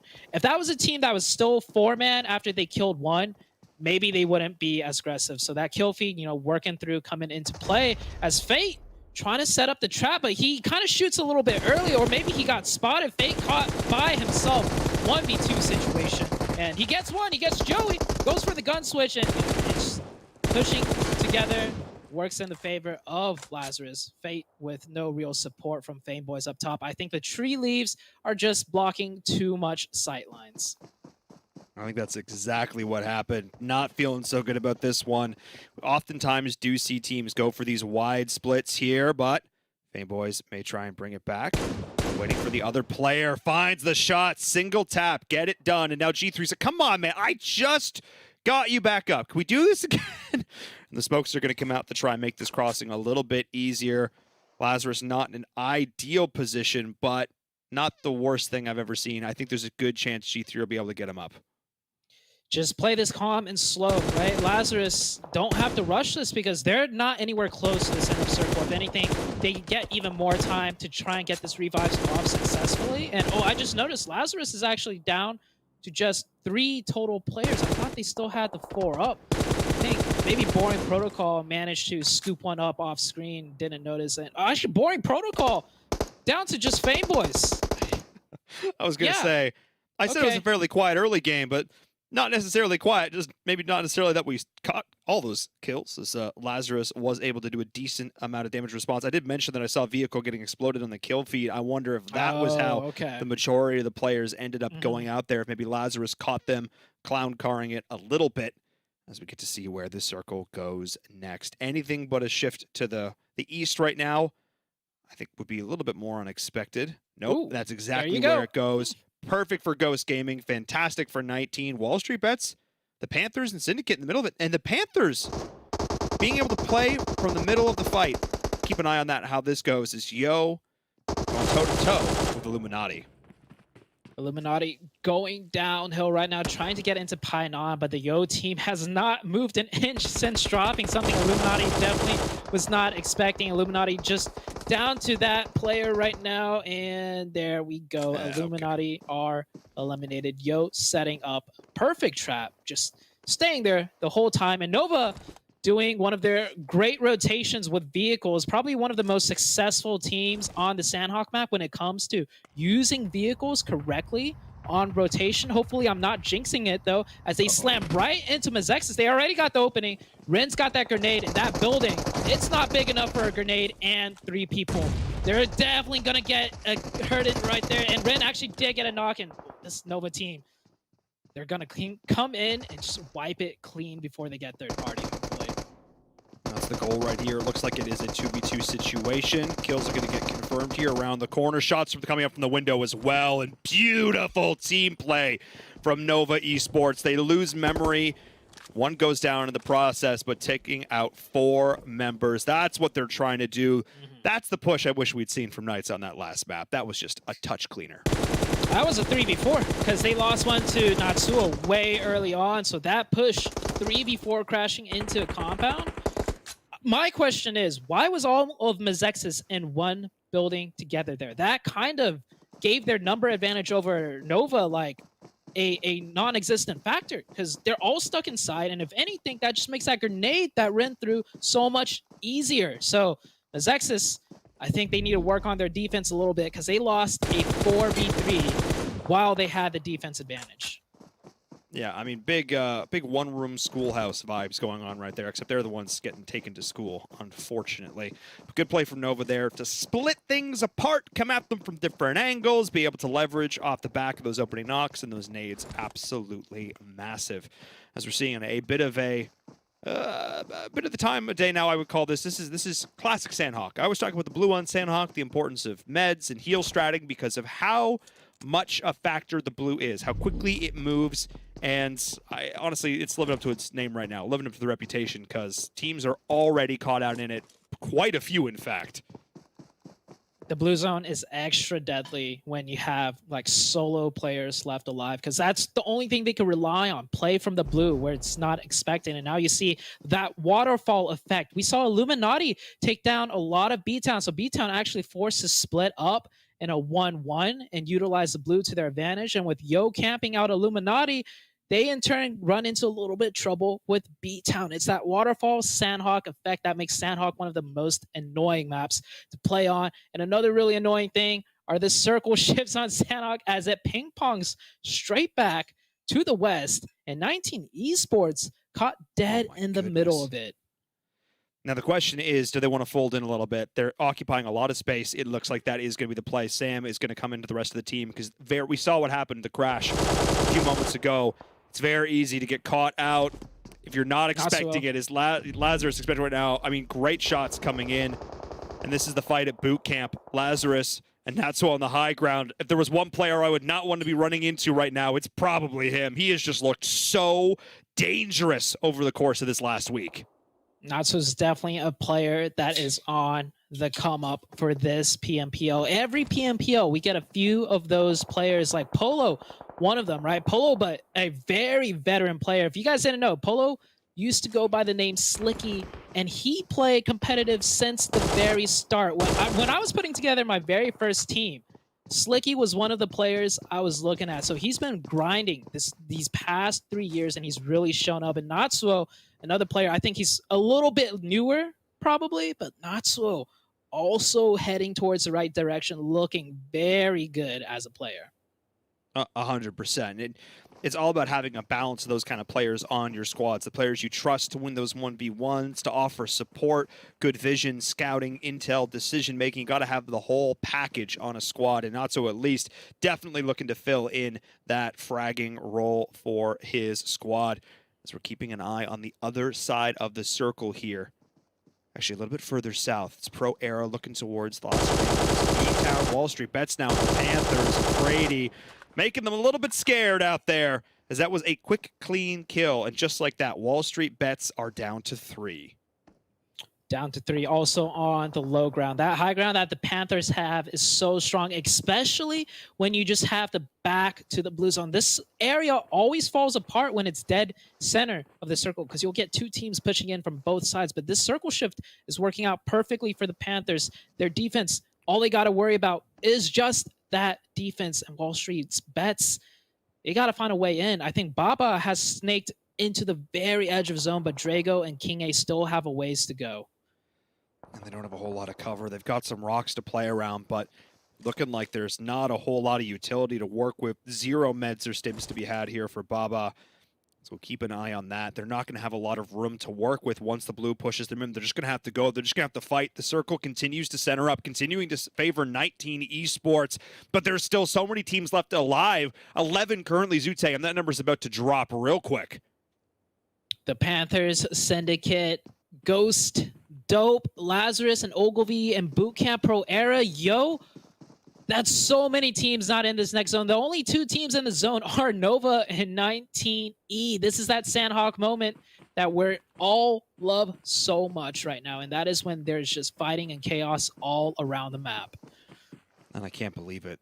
The 2 members of WallStreetBets were able to make it into the next zone. Ogilvy and Lazarus are still vying for this spot here in boot camp. One of these teams, not both, Zute, not both, is going to make it out. We'll see who's going to be able to take it as the blue is forcing their hand. Telly's got to go in, trying to find the angle.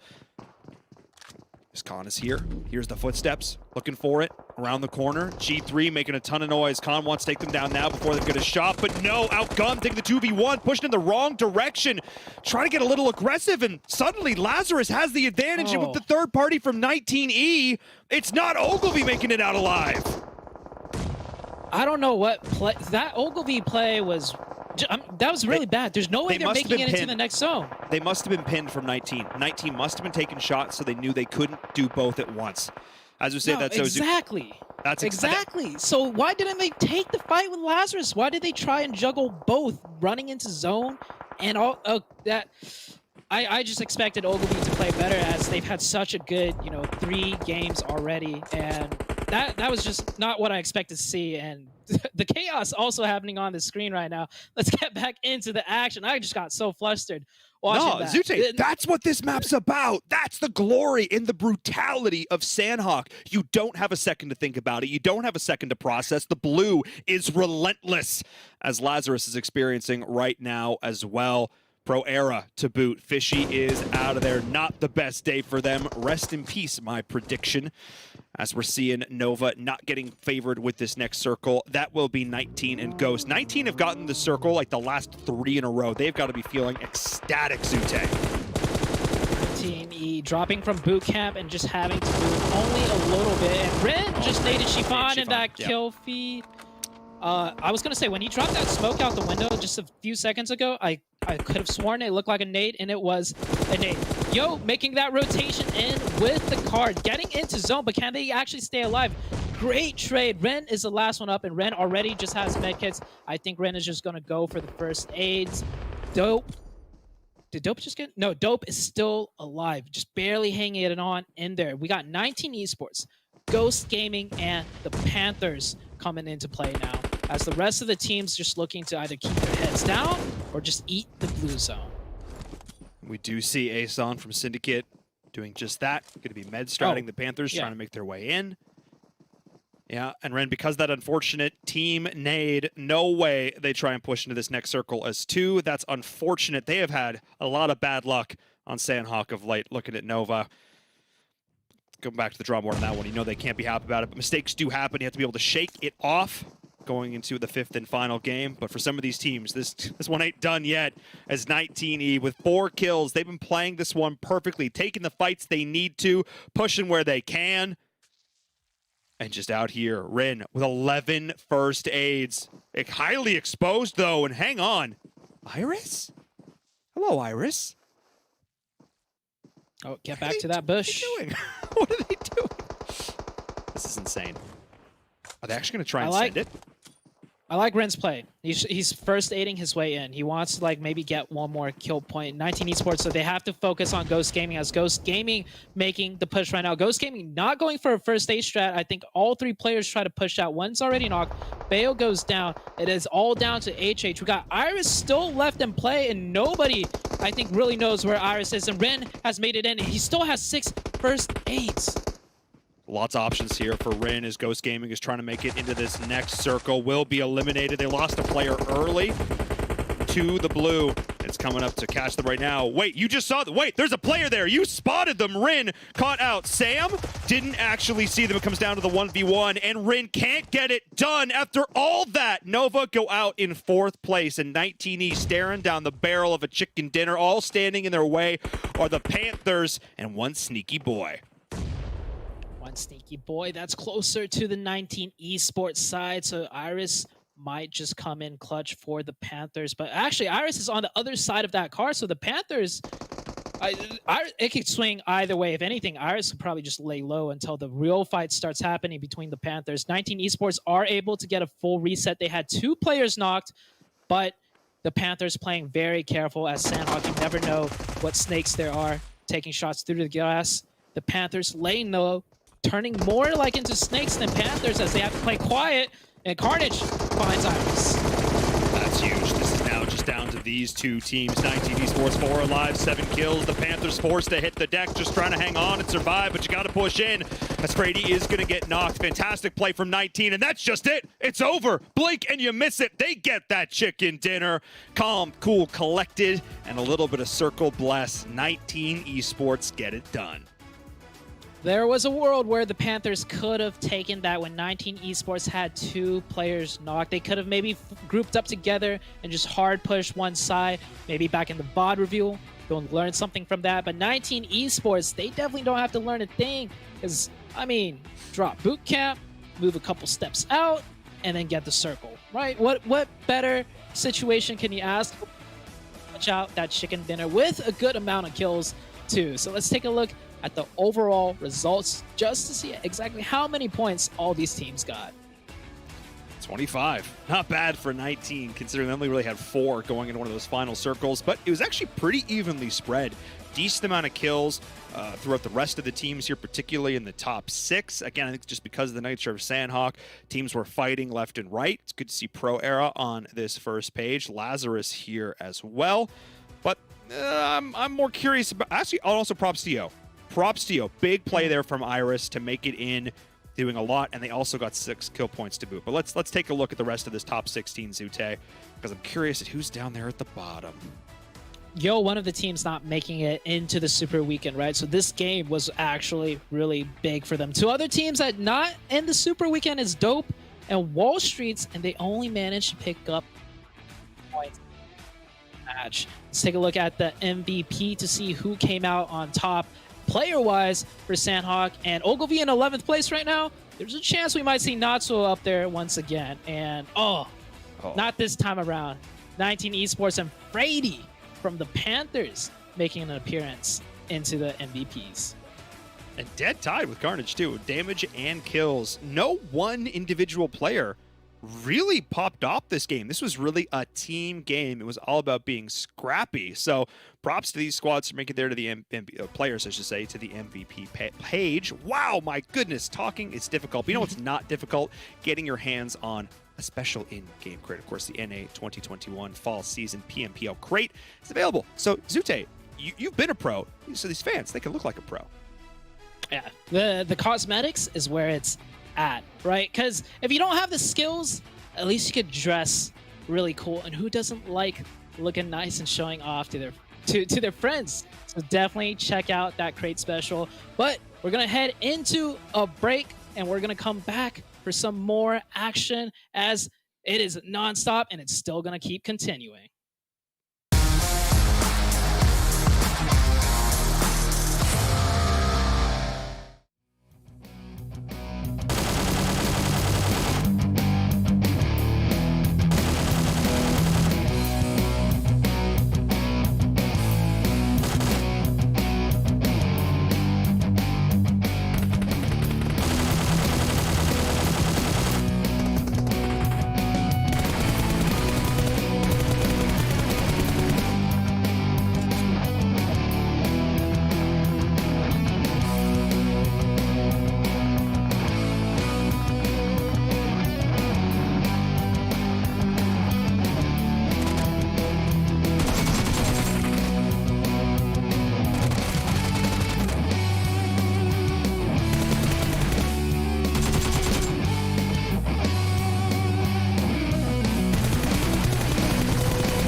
The OnePlus 9 Pro. The OnePlus 9 Pro. Oh my god, this phone feels incredible.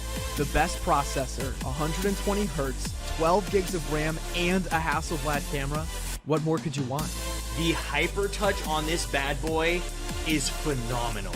The best model of OnePlus phone I have used to date.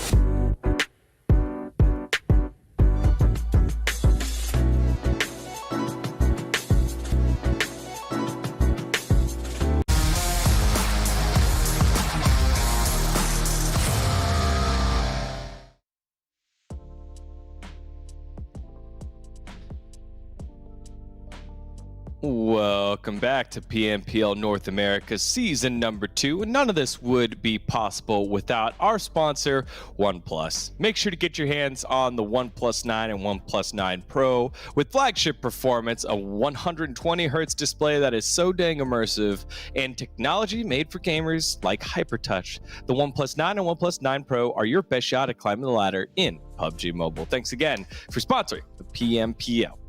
All right, y'all. Heck of a second round over on Sanhok, and I like the way that Paul put it during the game. It's the chaos and being able to harness it for your own good. There's no non-chaos there, and a player that was able to do it there at the end was Old Man Carnage.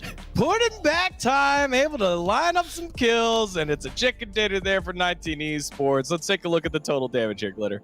Yeah, I mean, if only all of you could hear how excited Jukes was in those moments as we were watching the game together, okay? Because that was all he wanted, was to be proved right by Carnage, which is what was happening. Over 1,700 damage for 19 Esports, 10 kills under their belt. I mean, this is massive for 19 Esports. They needed a chicken dinner, but moving down the list, the Panthers, a squad that we definitely expected a lot out of from today after their performance over the Super Weekend. They've been a little bit quiet, have a nice, solid match here. Second place to 19 Esports, decent amount of damage and 6 kills to their name, but 7. Yo is one of those teams that we talked about at the beginning of today. They needed to have a solid performance. They needed to get some good points. They could make it through to the Super Weekend, and this is a great showing. This is exactly what we've been talking about. This team needs to take opportunities when the big dogs aren't in the game, and Yo was able to do just that. As you can see, 6 kills right there. And then, I mean, the Panthers, you and Sute have been calling them. Guess what? They were almost able to clutch up that. Nova Esports being able to get 7 kills. Nova Esports, I'm just so impressed by them. They haven't been super flashy. They haven't been getting the most chicken dinners, but boy, they're being really consistent at making sure they're staying within the middle of the pack and making sure that they're getting kills here. Ghost Gaming, 5 kills, 600 damage, not bad for them. And then towards the end there, WallStreetBets with 1 kill and 413 damage. You know, today's kind of felt like the day where things are starting to get back to normal, right? We're seeing the other squads like 19 Esports, Nova, XSET are starting to just kind of like level out here, be at the top. And teams that we expect and on the bottom, like we haven't really talked about Boeing Protocol. UIU had that one great 1v1 and did more damage than Knights, but didn't score a ton of points. Have we talked about Syndicate? Have we talked a lot about Pro Era? My boys Mezexis haven't done so well yet either. So like, I feel like things are starting to equal out. So before we get on over to our top highlights yet, 7, I kind of want to touch on what are some of the teams that are struggling and what do they need to do to fix it here, 7? Yeah, I mean, off the top of my head, I want to see some of the teams at the bottom. We kind of were able to see there on the previous match when we did the top overall, and it's time. I mean, it's time for them to start performing. It's time for us to start seeing consistent play. I mean, we always talk about this, Glitter, right? We're always talking about when we get a team that's going to represent North America, we just want them to be consistent. We don't want another name showing where they ended up in first place out of North America and then they got to PMGC and completely disappear. They didn't even make it to the finals. So I am hoping that things start kind of turning here. They do pretty much start tuning out their playing style. We've seen Nova being able to do some weird splits that we're just kind of not used to out of Nova. Hopefully some of that stuff, they're just being able to gather all that information. I mean, Nova being one of the smartest teams out there on NA, I'm pretty sure they're using this week of league play, I mean, with the consistency that they're currently being able to put out, but they're using this week of league play to just kind of harness that knowledge that they're going to need if they make it to the finals and if they make it farther on that. Yeah, Glitter, how about you? I mean, I think what I want to see is obviously the consistency is a given across the board. We always want consistency because that's what's most important. But yeah, I want a little bit less yo-yoing. Like I don't necessarily also want to see a chicken dinner, a loss, a chicken dinner where the loss is like a 15th place and then call that consistency because they happen to have 2 wins. I want the genuine consistency. I don't care if that means you're second place the whole time because that means you're repeating it on multiple maps with multiple win conditions. You know, that's almost more important than a couple chicken dinners here and there. So I think that I think right now for me, that's Ogilvy. They're not always getting the chicken dinners. They are getting some of them. They're more than capable of doing that. but Ogilvy generally is keeping themselves in the running at all times. And like you were saying as well, Seven, Nova today is doing a phenomenal job of that. Agree. Yeah, Nova is reminding me of what I thought Mezexis would do, because they did it over at Super Weekend, but Mezexis probably hasn't done that well so far today. Now that we talked about some of those bottom teams, let's look at the top individuals for the day as we take a look at the top players here, Seven. Yeah, I can't wait to see who's currently going to be sitting at the top. I know for kills, it's definitely not going to be Carnage. He's been getting all those kills stolen. I can already see his Twitter tonight, all right? He's going to be saying, they just keep stealing my kills. He's been able to knock 8 people for kills, but I mean, Xenox, here we go. This is more of what I expect about a Xenox. We saw him clutch up that 1v1 earlier today. We saw him being able to get kills. And what's actually impressive and something that I've been wanting to mention, it's Natsu. The performance this player has been able to put, even if we go back to last week of league play, he was still able to put up kills. He was still able to put up damage. And it's insane for me, considering that that is the IGL for that team. And then a huge surprise here, Glitter. Is that what you were kind of mentioning with AZ being in 3rd place? I mean, I wasn't surprised for the Illuminati to be up here, but I also was shocked that 6th place has more damage than Xenox. Rin for Nova. We just talked about Nova. Also has a phenomenal amount of damage output after even. I mean, we just saw his performance in the last game as well. There are a bunch of surprises, honestly, on here for me right now. Spec from Ghost, too. Sam out here stealing all there Carnage's kills. That was a lot of Nova, what is it called? The Nova priority just being pushed to the front there. No. Rin having that much damage is pretty dang impressive. But yeah, if I'm Carnage and I see Sam and Acer in there, I'm like, you know, those guys wouldn't have had kills without me. Obviously, they were the ones that were taking the kills. Digon, to be fair, there's my Carnage impression. to be fair, Carnage so far today, he's had 8 knocks with just 4 kills. So they are actually stealing his kills. And he's been able to put up the most damage for his team with 1,200 damage. So honestly, not bad. And nice impression. I'm glad we finally got to hear it. There we go. We got a little bit of that Carnage impression. Maybe if we get him on that top kills list here in league play, we'll do a little bit more. Maybe we'll have the opportunity to chat with him. But if you want to hop into the conversation, chat with someone, use the hashtag PMPL across your social media platform. If you thought my Carnage impression was pretty good, yeah, hashtag PMPL, Twitter, Instagram, Twitch, YouTube, Facebook, all over there. We are at your socials and at your leisure for conversations. All right, let's dive into the final map of the day and make sure we get our groups straight. I believe we're heading on over to Erangel for that final time, and I believe it'll be Group A that will be sitting out this time. Let's take a peek at that one. Yeah, there it is. Bam. I like how the winners have been rotating around again, and as I've said, it's been just a nice little switch around from the top teams winning. Who's going to take this one, Seven? WallStreetBets. You said that like you had paper hands, baby. All right. I'm not very trusting of that. Glitter, who you got winning this one? I mean, like you said, that we've kind of rotated winners every single game, so let's give Nova a win today. Why not? Oh, all right. I think that would go along with what we've seen so far. Let's throw in, for me, let's throw in a BTOWN sighting. We haven't really talked about BTOWN today, and that is a team that caught the eye of players. I had the opportunity to sit down and chat with some of the players.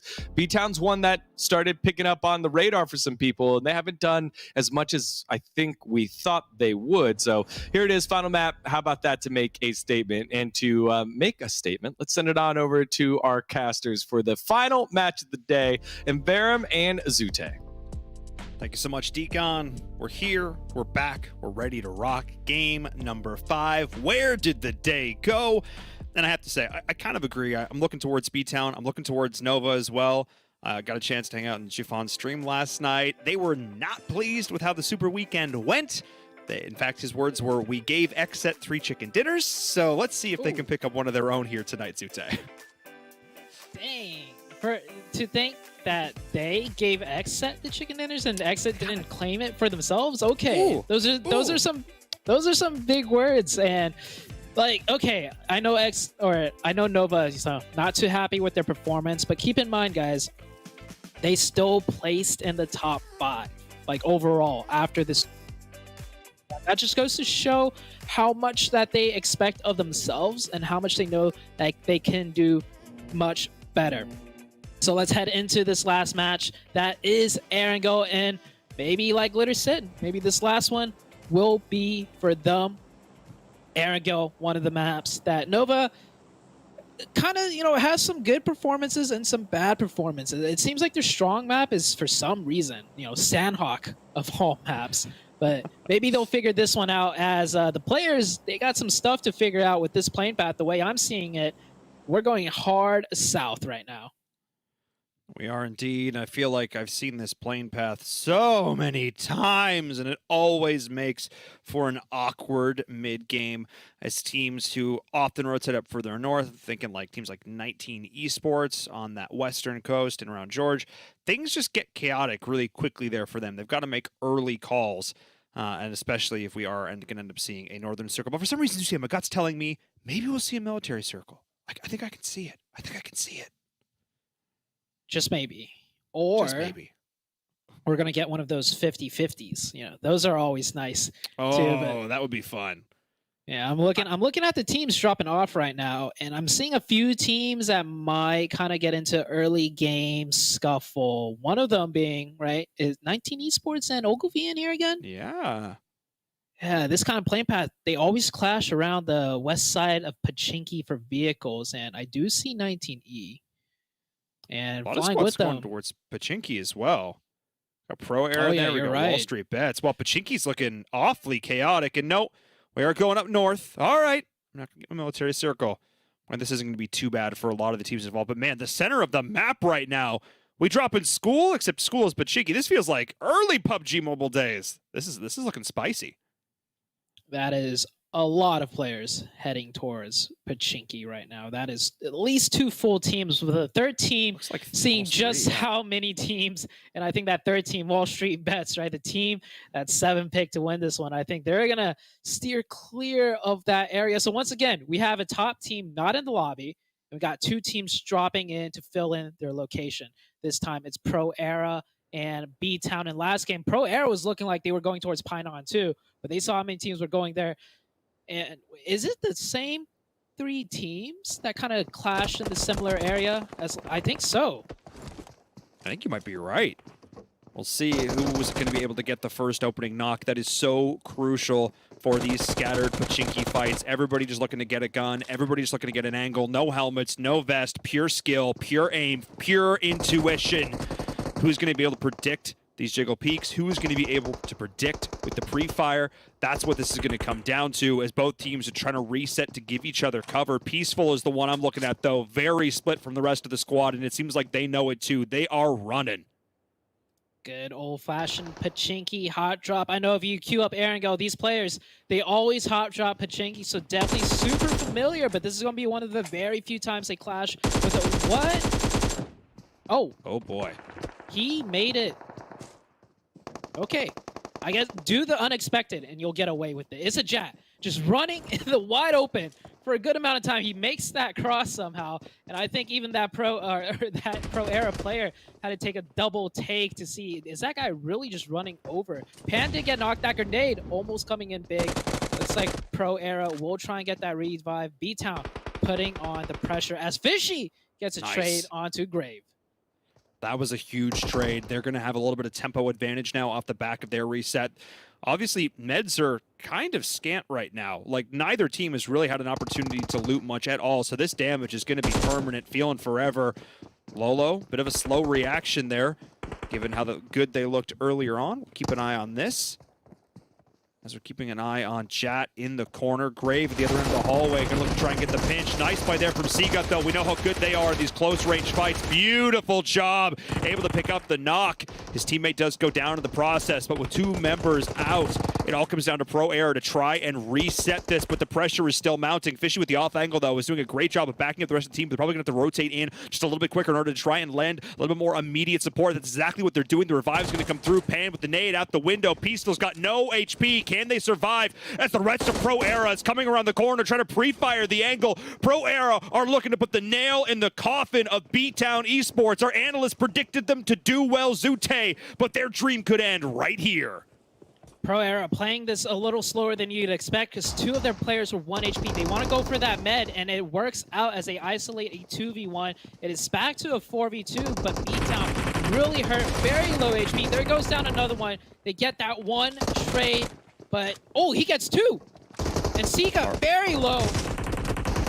Oh, so close right there. Lolo getting revived now. And D-Gon's pick BTOWN. Good job, D-Gon. Ooh, right in the gut. That was a sick fight. I got to give props to both of those teams. That one really did come down to the wire. I think Pro Aero just did a little bit better of a job of playing those sort of two-piece situations just a little bit better. They were throwing themselves into the room together, spraying, praying. They were getting super low, but they were able to take those slightly more favorable trades. And the way Fishy was positioned on the off angle was able to buy just a little bit more space to ensure they could get those revives off. They didn't have any meds, though, and that's why for a second, Zute, it looked like Jat was going to be able to make a crazy comeback because literally every member of Pro Era was one bullet from death. It got super close, but in the end, it was the team that was the aggressors that took the fight. Pro Era did a nice double peek, popping open that door. The other player coming around from the backside. They got their number advantage through that opening play, and they just kept the aggression up, and they eventually closed it out without losing a single player. So that goes to show they were playing together as a team. Usually you'll see teams do these 4v4s and maybe lose one or two players because there's a little bit of a disconnect from the supporting pressure or the supporting player to get the trade. But Pro Era cleaned that one up very nicely, picking up 4 clean kill points. Meanwhile, rest elsewhere on the map, we got teams just setting up positions. Nova already set up, XSET making their rotation, or actually more likely looking for vehicles before they try to continue the rest of this game on the back of a tricycle. Yeah, that's not really where you want to be. Not ideal here. And vehicles are so important, especially on Erangel, because we often get these wide open sort of planed finishes where you've got these big open spaces, maybe some trees, maybe some rocks as cover, but the idea that you can build these mobile fortresses, these vehicles, once they're destroyed, they're indestructible. They can block nades, you can hide behind them. That's why it is so critical to make sure that you've got 4 vehicles going into the mid to late game. You don't want to be without them, and you want to protect the tires as well. So if you often see players, especially in the early mid game, taking a little bit of extra time to park their cars, it's a very specific reason for it, because you got to protect those tires, got to keep those vehicles intact. And Sute, I'm a little biased, but we as a region, we've gotten better at driving. I've been casting PUBG Mobile since 2019, and we were notoriously awful at driving. Yeah. We got better. I'm proud of you, NA community. You did it. You're absolutely right. Last time I casted, I remember seeing at least 3 cars crash into a tree or a rock each day, right? Seriously, they would flip every day. I don't think I've seen a flip yet this tournament. That's so good. You guys are doing great. Papa and Veram's proud of you guys. All right. I'm an old man. I'm proud. They got better. Or maybe the observers have just gotten better at not spectating people. Yeah, like it could go both ways. I will say though, I do remember last week, Ghost Gaming, Tensa, crashed straight into a tree on a center rotation on the 5th circle, crashed into a tree, was exposed wide in the open, and he did not get punished for it.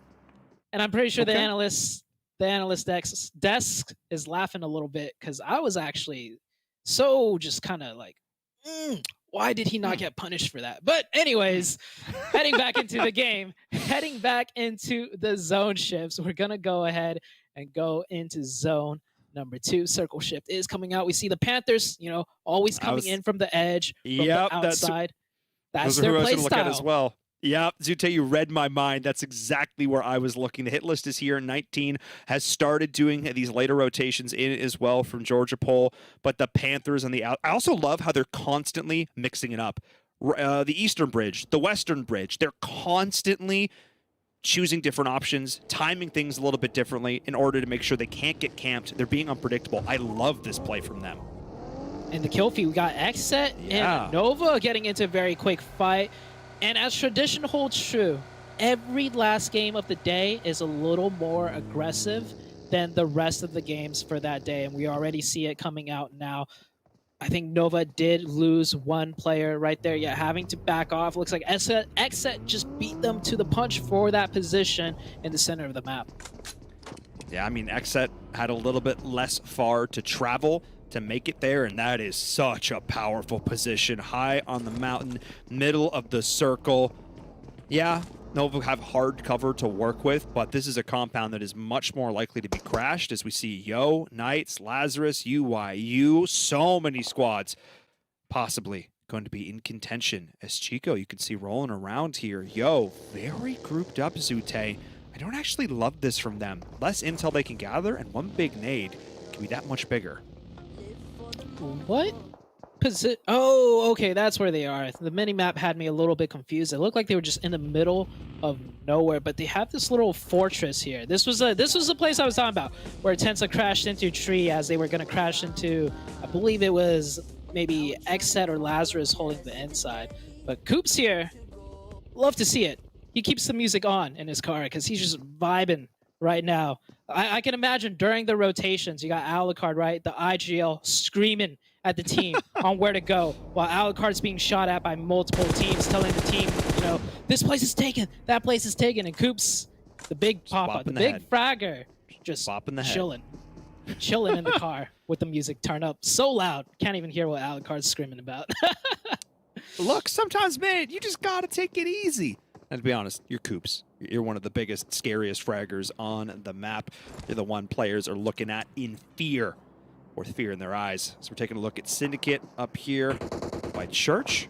Looking to actually lay some fire down, giving their position away. And I don't know how I feel about this. I'm curious to get your take on it too, Zute, is at this sort of very critical mid-game juncture, taking shots on kills you can't confirm, giving away your position. I'm curious to hear your thoughts on that. I think at this level, like, the teams pretty much already know a team is there. Even if you didn't fire off a shot, even if no visual or audio contact was made, teams are at a skill level where they can just safely assume like that position is a position that's decently strong. Teams like to favor. We got to make sure we don't just expose ourselves to that side. So like, even if you lay low, chances are you're not going to get a surprise knock and flush to begin with. So just pop off the shots, pad those damage numbers, right? And to be honest, when you're playing competitive, like, you play to shoot your gun. It's no fun sitting, being super sneaky and quiet, hoping on the off chance that your sneakiness is going to catch someone off guard. But this circle, that circle shift, I don't think it's going to catch many teams off guard, as it really just kind of centered up right there. I mean, that was probably the best possible circle they could ask for. It takes the river out of play, takes lake out of play. School is still in, which could be interesting. We'll see which team opts to get there first. A couple are looking at it. Lazarus in particular, though, they're very split. And I agree. I mean, even if you got to have some fun. You got to shoot your gun. Sure, I appreciate that. But also, do some damage to, make them waste some stims. Do some damage to a helmet or a vest. I can also see the value of that as well, putting in a little bit of a down payment on a potential future investment if you do end up getting into a fight with that team. But already, Sute, basically every team is in this next circle. This basically isn't going to change anything. The game state is functionally identical, and you can see the shots going back and forth a little bit now. Just, hey, how's it going, buddy? Oh, good. How are you doing there, bud? Oh, pretty good, That's what I'm hearing right now. They sound exactly like that, I swear. With this circle shift, the only thing teams really have to ask themselves, for some, like 19 Esports, do we play a bit more split still, or do we just, back up and group together? XSET, they're playing stuck right next to each other. Nova didn't move anywhere. None of the teams, like you said, really is moving anywhere. Syndicate not in the zone, but most likely they're just going to edge down into the south. It's really going to come down to the next shift before the real action all breaks out. One of the Dope members getting knocked here, and 19 Esports. Whoa! Wow. Getting a lot of air right there. And did you notice he switched into the back seat of his buggy when he launched into the air? So he was going for a clip. He was ready to shoot somebody, trying to push them off the back of the buggy in the air. That would have been pretty nice to see. It would have been dope. I see what you did there. Oh, the delay. Come on, Zoot. I needed a more immediate reaction to that. Worst pun of the night. I will claim that title. But I also think it's interesting there. You saw for a second, Carnage looked at maybe wanting to pressure that, and part of me almost thinks that sending the vehicle flying like that was just a reminder to everybody around them, like, we're here to back them up. Don't think you can push us. I actually think that was more of a tactical jump, if anything else, because it definitely kept 19E from pushing their luck too hard. It's like a lion with a massive, mane, just rearing his head, letting out a roar, right? Like, we're here. Yep. We've arrived. You've got to knock, but there's 3 more of us. Don't push us. Give us a spot. And I was looking at this, right? I was talking about will teams continue to play split or not. Carnage was actually playing where Dope was. 19 Esports was holding a pretty wide split, and the second Carnage got pushed, he ended up just giving that position away. He had his vehicle ready to leave. They did get that knock, and you saw Carnage take a double take. I kind of want to go for this. Let's push it back, but staying true with his team, goes back, regroups. And now with the circle shift, though, they're going to have to go for that push regardless, or they might just have to try and find another position that's not as good as Dope, because Dope's position, those are 2 shacks right there that have a very, very nice dip and cover ground for the rest of the game. I mean, that overlooking school is one of the power positions. The whole northern side of the circle, you've got great vantage point on, and you can tell other teams know it too. WallStreetBets, Lazarus, everybody is pushing in. Look at the conga line of cars as everyone is trying to find a spot in this next circle. It is going to be a bloodbath as Lazarus are making the play here, taking one of the other locations. Dope is going to get an opening knock, though, so keep an eye on this. Looks like the rest of the team is going to be here, but it's really WallStreetBets that wasn't able to find a purchase. They were the big losers on this one, not to the moon, instead into a turnaround as Joey's going to drop. Dope is doing a great job of defending this as multiple Lazarus players go down. The nades keep raining in. Fears in a terrible position, able to actually dodge out that nade, but the one's going into the back. Zute, this is wild. Dope is not stopping. They are relentless, pushing in. Callow will end up falling. Great job from Fears. Can they find a second? Casper is here. Multiple players in a rough spot, and just like this, I can't believe it. It looks like Lazarus is actually able to hold the ground. Fears, the one-man army, continue to hold them back, but no! They're able to get the final shots. Dope, get it done. Dope gets it done, but 19 Esports, they heard those shots. They saw the kill feed. Are they going to be able to react off that, push back into the spot that Dope took away? They're going to try and open it up with some nades, and a lot of stuff happened in the kill feed, so they might not know exactly how many members got knocked, but they're pressing it regardless. Dope got the full reset, but they are stuck in one spot, and one good nade, just like Dope did to Lazarus, 19 Esports are looking to do to Dope. Yeah, this is huge. The big, the molly to force them in as well. They're taking so much damage. There's nowhere else to go. Hello is forced to run through it, taken out like lemmings. Beautiful play from 19. They couldn't do it the first time, but it never left their minds. It comes down to the 2 remaining members just trying to hang on there for Dope. Yahir is here, but the molly to try and defend. Leon actually runs into it, goes down, but I don't think they're long for this world, Zute. Oh, Dope is not looking good, and that was such a huge blunder by Dope. It was a 4v1. Yes, they got the wipe. Yes, they didn't lose any players, but because 2 of them got knocked, and 19 Esports being such an experienced team, they were just waiting in the wings for that third-party opportunity. And 19 Esports, well, they left this spot, but they're back once again, and they have claimed it back from Dope. I mean, that is a pro play. When you talk about top-tier professional gameplay, being able to listen to the audio cues, read the kill feed, have map awareness, you see that fight break out, you know they're injured players, and you capitalize on the chaos. That is what I'd like to see.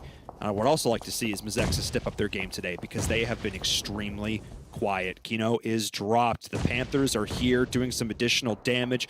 This is a pretty good spot.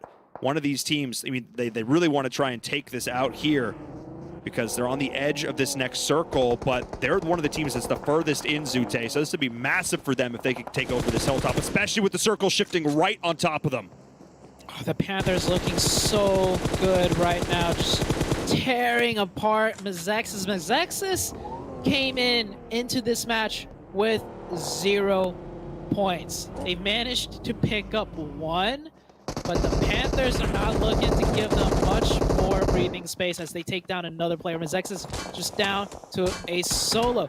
This team, Mezexis, did not do well at all in the qualifying stages. They managed to make it into Super Weekend, and then they just popped off in the Super Weekend. So maybe this is a pattern that I'm seeing coming into play. For some reason, they are just not getting the games they want in the qualifiers.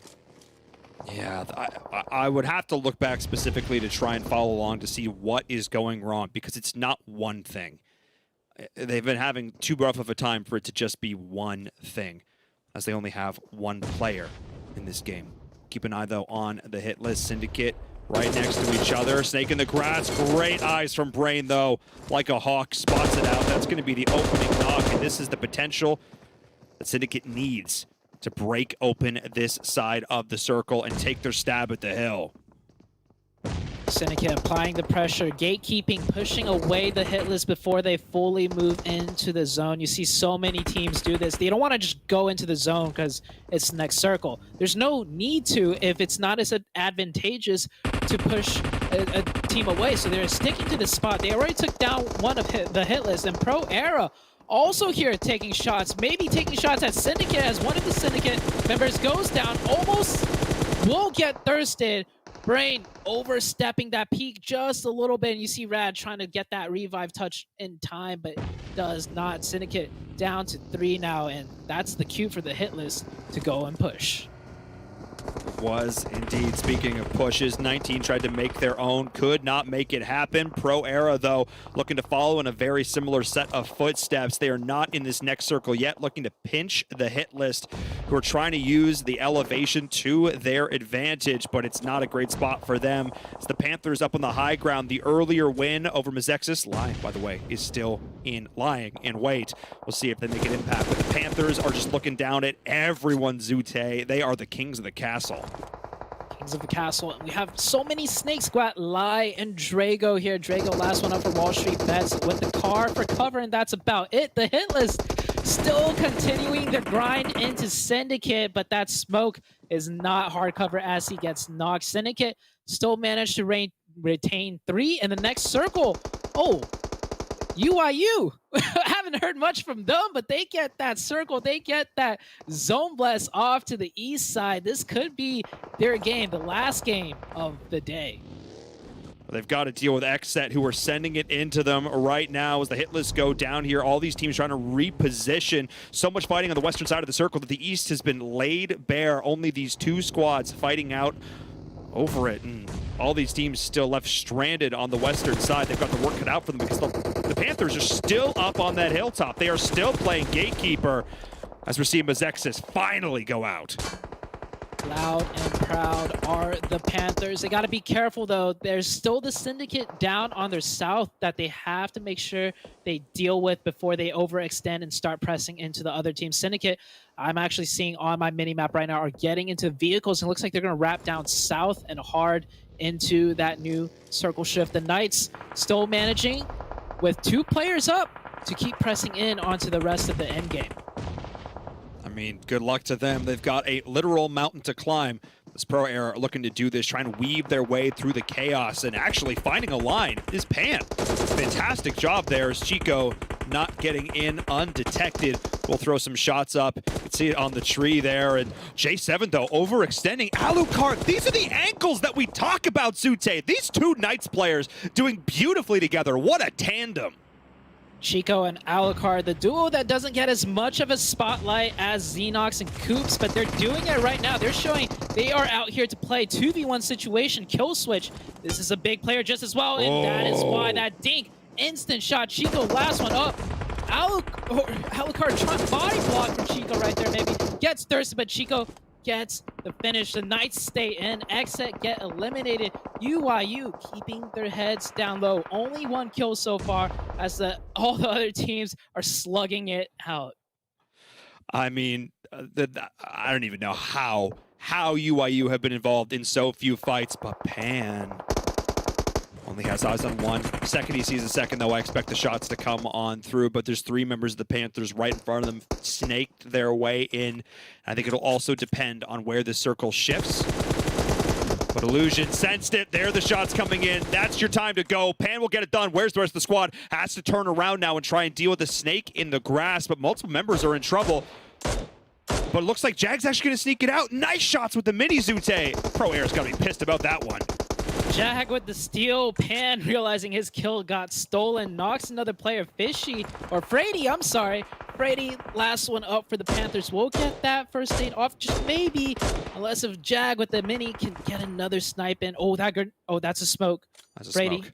last one up. Pan actually going for the revive. He's got to be seen right there. He does get spotted. Brady picks out up and confirms the 2 kills. We're down to 4. Syndicate, UIU, PK, and the Panthers. I mean, Chico was here with 8 kills. We saw 7 on that last squad. It's UIU been playing the quiet game, but it's finally time to go loud, and great team play. We'll get that one done. The Knights out of it. They're going to start to rack up a couple more kills here at the end, but they still have to deal with Syndicate, who Zute have taken the exact opposite run that UIU has had. UIU was all quiet. Syndicate has fought through like 6 teams to get here.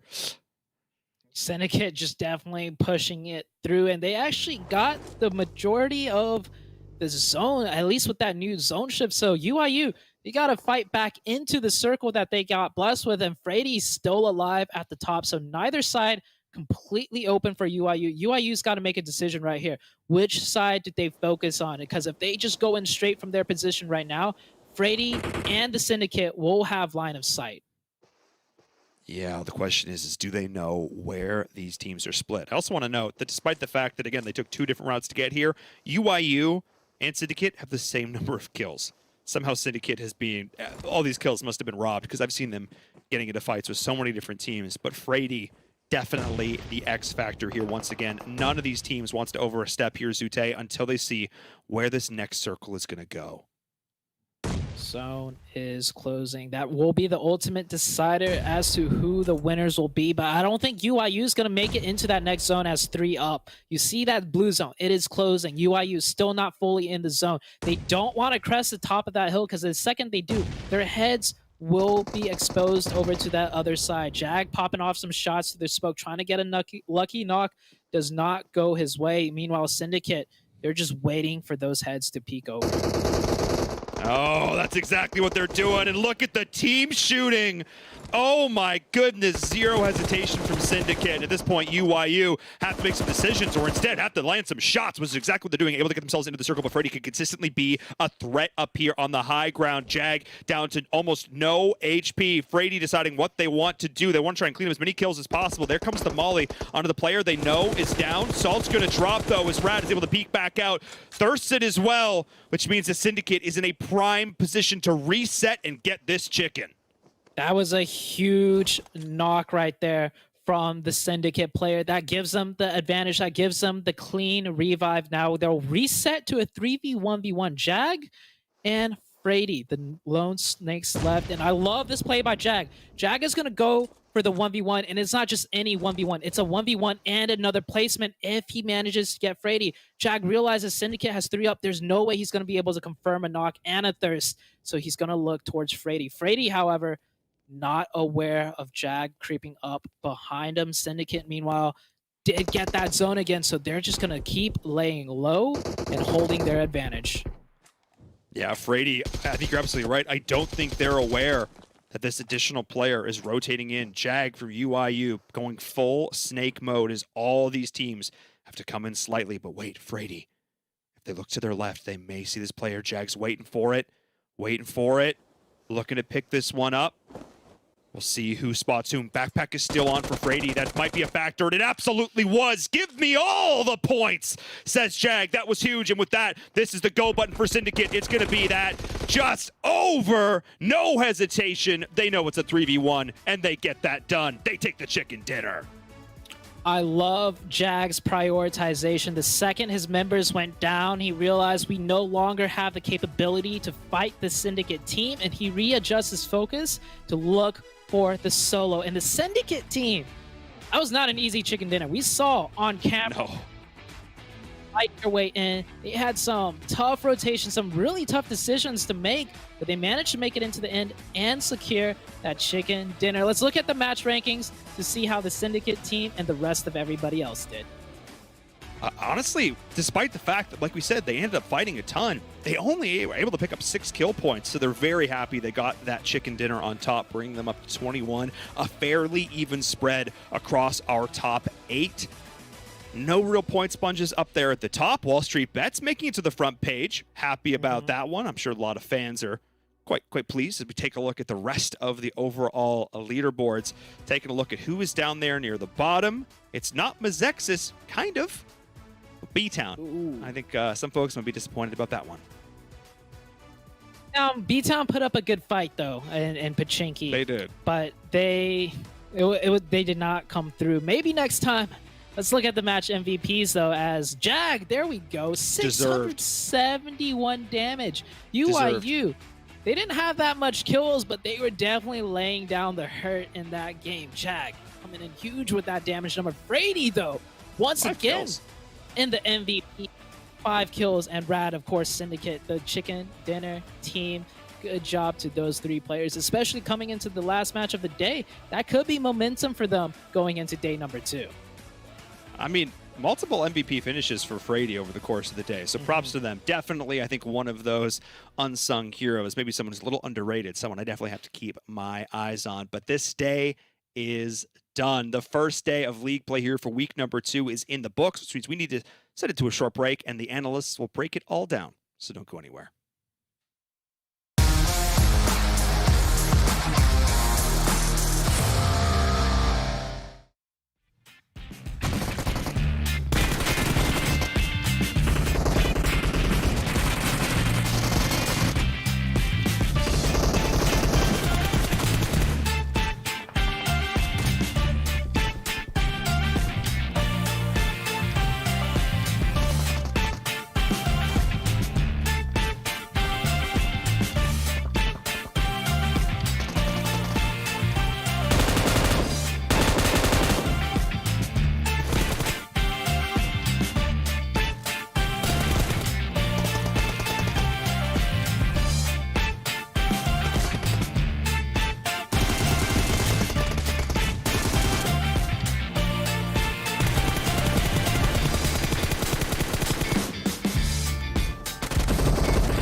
The OnePlus 9 Pro. The OnePlus 9 Pro. Oh my god, this phone feels incredible.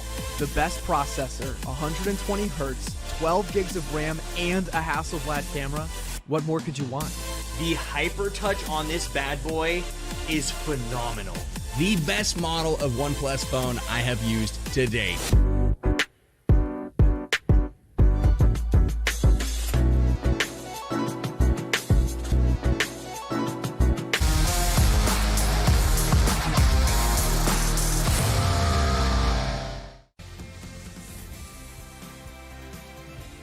Hello, everyone. Welcome back to PMPL NA season number 2. It's the post-game show for day number 1 of week number 2. And, you know, we made it, y'all. It has been a day full of action, a day full of results that we thought we knew the answers to. All the top teams. Then, bam, we get this final one, and it'll flip the whole leaderboard on its head. So let's go to the overall leaderboard. Digon here with 7 and Glitter 7. Let's take a look at it.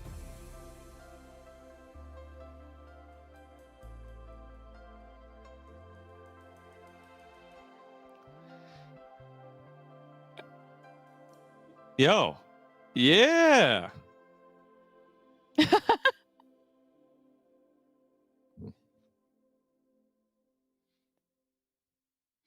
Okay.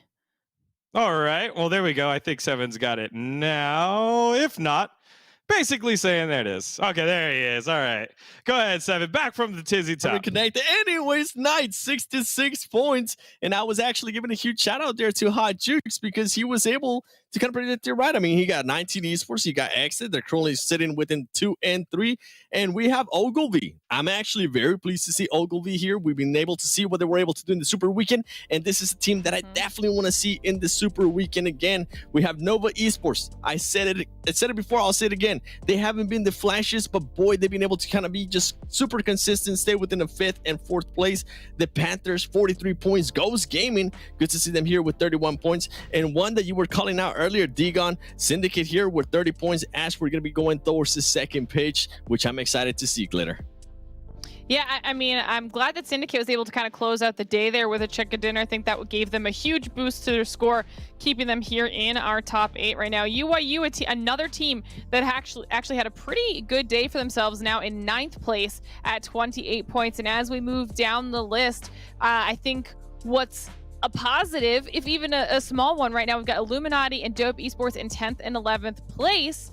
So this is huge for Dope Esports specifically, considering they didn't make their way through. Right behind them is WallStreetBets 7, putting themselves in a better position than they were in last time. So this is also a big deal for them. Lazarus, surprisingly, all the way down there in 13th, and then jumping all the way down the list is Pro Era there in 16th. So then who are our bottom 4? Yo is in 5th. Right now, if say we finish today, 3 of the 4 teams, right? Is that 3 of the 4 teams would have made it through right now, which would be crazy. So it's actually going to be BTOWN, Boring Protocol, Mezexis wouldn't have. Wait, Mezexis only has 3.7. Yeah, I mean, we see what happened. But yeah, that's actually prices down there. I was not expecting to see them there. Same with Boring Protocol, but I'm all for it. We've been talking about teams that needed to step up to finally step up. Guess what? Yo is currently with those top 16. I mean, WallStreetBets. I can't even talk right now. WallStreetBets. Their fraggers are finally starting to wake up. So I'm really excited to see what they're going to be able to do tomorrow. Yeah, and you know, we've got to be able to crown the top player of the day. So Glitter, I'll start with you. Who do you think the MVP is?